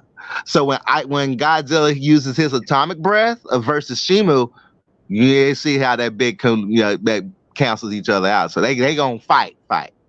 They gonna fight. I'm pretty sure Kong gonna help on this because he's bigger than both of them. Now they said the trailer. Okay, there's a long trailer. There's an extended trailer that just dropped. There's the Super Bowl trailer. I'll give y'all a heads up. The Super Bowl trailer, yes, you're going to see a Godzilla X Kong, the New Empire Super Bowl trailer, and that's going to be like a 2.5 minute, I think, trailer, and this is going to show you everything, what it's all about, and what's going to go down, and probably you're going to see the cameos that's in this shit, and what it is going to possibly lead up to. But Shimu is a big bad, and he's been down there as a pet with Scar King. The Scar King uses to control Kong's family. Since I'm new to the Godzilla lore, can you guys explain to me, has there ever been a history, like a point in Godzilla's history specifically where when you see him, like in the trailer, did you see how fast he was running? Like, was there ever a point in his history, Uncle? Hell no. Okay. In legendary movies, that boy in King of the Monsters, that was the first time I ever seen Godzilla move that fast when he charged the Ghidorah on that second fight. I was like, whoa, he can move. Tony, these are the Americans doing these movies. They're not Toho. Yeah, not Toho. And Toho fucked up. They Toho, he was sliding on his tail on the Toho films. He was jet propulsion with his breath on the Toho film. So wait. So this is an honest question. So, King Kong was a legendary creation. It wasn't he was never a Toho monster. No, he was a Toho. American made, bro. Godzilla's to all Toho. That was No, Toho no, IP. King Kong. King Kong. King Kong. Oh, King Kong was American. Yeah, Godzilla King Kong was is American. outfit. King Kong, Tony, you're getting very close. King Kong does not measure up, bro. You don't No, measure up at all. I'm not comparing. I'm Even just Raven asking. will admit that. No. I'm just asking No. the question because I'm giving you. No, If you I'm trying to tell listen, you the Tony, I answer. can. Okay. Yeah, he's giving you the answer too. Listen to Raven. Go ahead, Raven. Okay. So, Yeah, okay, Raven, Tony. tell him. Okay, so I'm Tony, ready, all I'm right, ready. listen. Now, I'm telling you, this is the Kong story because Kong is American made. All right, so we've always thought Kong was the last one. We thought he was the final one because his family, his primate family, was dead on Skull Island. All right. Now, in the history of American-made films, the white people went out there to Skull Island. They captured Kong. They took him back to New York. He climbed the New York State Building. They sent airplanes and shot that Kong down. Fell off the Empire State Building and died. That was the American story. Another story back in what was it, 80s with Jeff Bridges. They brought him back. They gave him a heart. That was still the American story. This because Americans were making their version of Kong, and meanwhile Toho was doing all them Godzilla legendary films where Godzilla was fighting other monsters. I'm talking, man, Godzilla's like damn near 26-0 when you talk about fights, right? So, but people wanted to see them finally get together, and Toho and American, they did a crossover film back. What was that in the when was that first film? Was that in the 60s or 70s, Mace? 60s. It was in the 60s. Okay, was it 1962? I was thinking 63. That was his third movie against Kong. That was the third movie against Kong, right? Yeah. All right, so yeah, Uncle was number 2. So we always thought that, when it came to Kong, he was the last one. In this story, fast forward into the legendary Pictures version of the MonsterVerse, they've continued that main story from Skull Island. Instead of him going to New York and freaking out, this Kong is the actual MonsterVerse size to be equal size with Godzilla. Because in the original versions, Godzilla was way taller than the Empire State Building. Godzilla knocked over the Empire State Building, all right? Hell yeah. All right. So Kong had to pretty much grow in size of an additional 200 feet, okay? Because it's like you can't really, compare Kong to Godzilla. Godzilla, it was at that point too big. So they had to bring him up. And so in this MonsterVerse by Legendary Pictures, they are the same, equal. Actually, Godzilla's bigger still because Godzilla is still Godzilla. He still has the legendary. he's a lizard. The lizard, so he's bigger, and Godzilla and Kong is up to that point, and Kong is Kong up to this point, from Skull Island to King of the Monsters to Godzilla versus Kong. He doesn't have that king added to it. This is the film where he gets the king added to it because he finds out he's not alone. His family is actually enslaved by the Scar King. And the Scar King uses Shimu to keep his family in check. Scar King has just been chilling out in Hollow Earth. In Godzilla versus Kong, where Kong and Godzilla teamed up to go up against Mecha Godzilla, Scar King was pissed off when Kong sat down on that throne. That got his attention. You didn't see this was off screen in the movie. This is how this next film takes off. All right, you didn't see this. Okay, this is basically how the next film starts off. But in Godzilla versus Kong, he went to Hollow Earth and he found a chamber. He sat down on it, thinking that is his now new throne because that was going to move his home. Because Skull Island basically was deteriorating. It's always had that mystic shield around itself and whatnot. So they end up killing off Skull Island for what we know. I've always thought of they can do Skull Island. Now, it didn't kill off. It just metamorphed into Monster Island. But we can go ahead and say, oh, well, Skull Island's gone away. But anyway, at least for now. back in Hollow Earth, that's Kong's new home. So he sits down on that throne. That's the first time, he's like checking it out and seeing how, there's some connection with him and Godzilla species because they fought as well. So Godzilla was always the guardian. He felt some shit was going on and going on in Hollow Earth. Godzilla is so powerful from the surface, he can shoot an atomic breath all the way to Hollow Earth.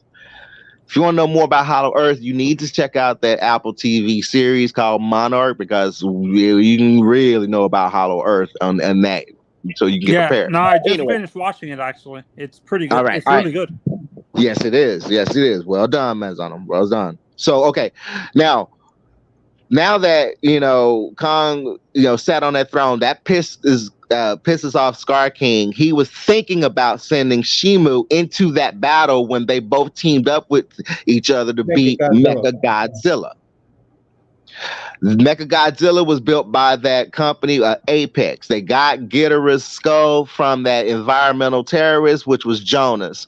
Jonas, so-called, died off screen. That was played by the actor known as Charles Durning. He was famous from Game of Thrones. That was Daddy Lannister.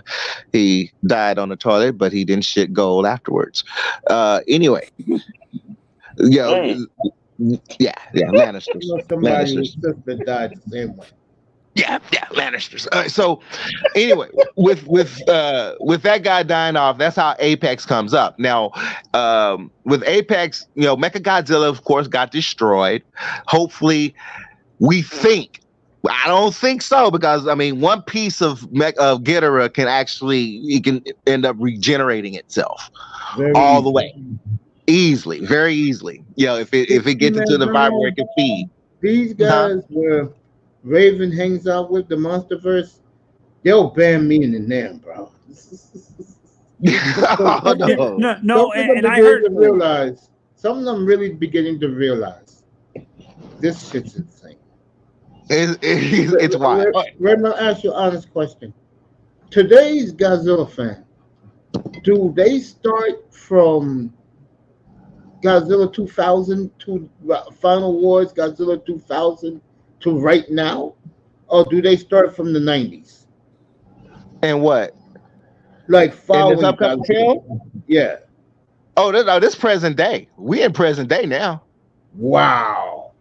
Now I see the disconnect. See, a guy like me, 305, we're from the 60 generation, where I saw all the movies in the movie theater, believe it or not. Well, Mace, if you didn't check out the gear where Monarch was at King of the Monsters, that should tell you the level. Basically, Monarch is going to morph into that. What were they called? The EDF? Think about you. You need to get into, and you need to start focusing on the space end when it comes to Planet X, when it comes to that was Monster Zero. That was there you go. Monster Zero. Because Ghidorah was from space. Yeah, that's Ghidorah. That's Ghidorah and Gigan's home base. And Space Godzilla. Okay. All right. Yeah, that's real canon. They are actually out there. They are. We may see an indication of it. That's Actually, since I'm new to the Godzilla history. How powerful are Gigan and Ghidorah? Like they're best friends. No, how powerful are, respectively, both of them? How powerful? Very powerful. Very powerful, bro. They were pretty much one of the baddest villain kaijus of all time. Yeah, they are a deadly combo. Gigan. Raven, he doesn't see Raven's more from, I'm gonna say, the 90s. I'm from the beginning. Yeah. And what Manzano don't know, he's asking about how powerful is Ghidorah, bro. How can I compare it to you? Bro, and I guess he ain't watched King of the Monsters. No, you ain't seen the scale. Yeah, you ain't. The scale got on Legendaries is the updated version. Raven, I got this. Me and you're gonna agree. There's only one monster that not only hurt Godzilla, basically killed him. Yeah, and only one. I wish this movie would have brought that bastard into this movie, bro. Now, And let me finish. I'm not spoiling the movie. I'm okay, not. okay, yo, if he's in this movie, bro, I'm not. I'm not no, spoiling don't the spoil it. movie. Don't Everything spoil I'm it. telling you, Don't I spoil am it. no way spoiling the movie. Yeah, I'm because giving you a nice ground of it. Gigan, to me, Gigan's all right, but I know Godzilla could take him if he really wants it. See, here's the thing, and Raven agrees with this because Raven is me and Raven are to the hip with this shit. If Godzilla comes to fight like he did in Final Wars, no one touches him, bro. If you want to Okay. see Godzilla when he's pissed off, when bring this guy back from the water or wherever he is, watch the last 40 minutes of Final Wars where he did to all the monsters. Yeah, and Okay, guess what? Pending the performance of this upcoming film, we gonna see that. We gonna see that because that's what I mean. It's coming out of the man's mouth himself. Pending the performance of this upcoming film, we're gonna see that in the next film. He's already talked. It's already gotten. Legend is already willing to do 2 more movies. Because the first movie was awesome. I mean, even I say it, bro. King of the Monsters was awesome. Now, Kong, the scenery was beautiful. The problem was they made King Kong into the star, and what I didn't like in that movie is Well, he wasn't king. They thought he was, really but the people thought him a king. If you really believe that Mecha Godzilla will throw Godzilla around like a rag doll, you're out of your goddamn mind, bro. Well, you know what? American I mean, well, no, because I mean, they had to make it. They had to make it believable, Mace. And I was like, Mecha Godzilla is hard to pull off, but you know what? They pulled it off good. I'm gonna go racist here, and I don't mean to. I'm getting tired of these American King Kong fans putting this guy on a pedestal. I'm gonna say it again, Raven. I'm gonna enjoy in this movie when he's begging Godzilla to help him, and you know damn well Toho told him you make that fucking monkey beg his ass to help him, bro. Oh, okay, well, hold on, man. Hold up, man. Nah, it ain't gonna be no, because I mean they bros now, Mace. No, I can't take it, bro. I'm sorry. King Kong. They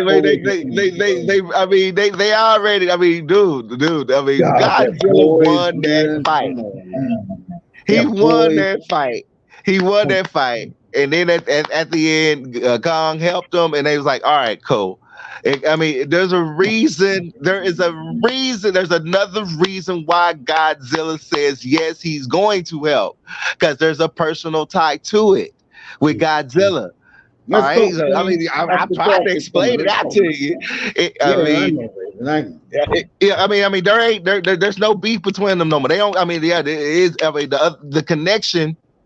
Why Godzilla automatically says yes. I mean, at the same time, Godzilla is still checking shit in Hollow Earth. See, if you saw Monarch, you would have seen that nice ass fight that he that he popped down there and had. Okay, they call that kaiju the Ion Dragon, and Godzilla whooped his ass. I was surprised I saw a kaiju fight on that show. Well, I lit up. I lit the fuck up. Yeah, you missed the fight. You missed the fight, Mace. You ain't been watching. You missed the fight, bro. I'll buy the first season. That's why. And Mace, this is the Godzilla from King of the Monsters, by the way, on this show. I hope you know. This is the. I hope you know. I mean, for real. I mean, you missed a good fight. I was like, go ahead, Apple. This is where I'm wondering. Especially the Godzilla. You know the Godzilla that we see in the movies from the 90s, like the 60s, 70s, 80s, and 90s? Is that the Godzilla we're seeing in King, like all the basically, yeah, that's yeah. Okay, well, it's basically. Really.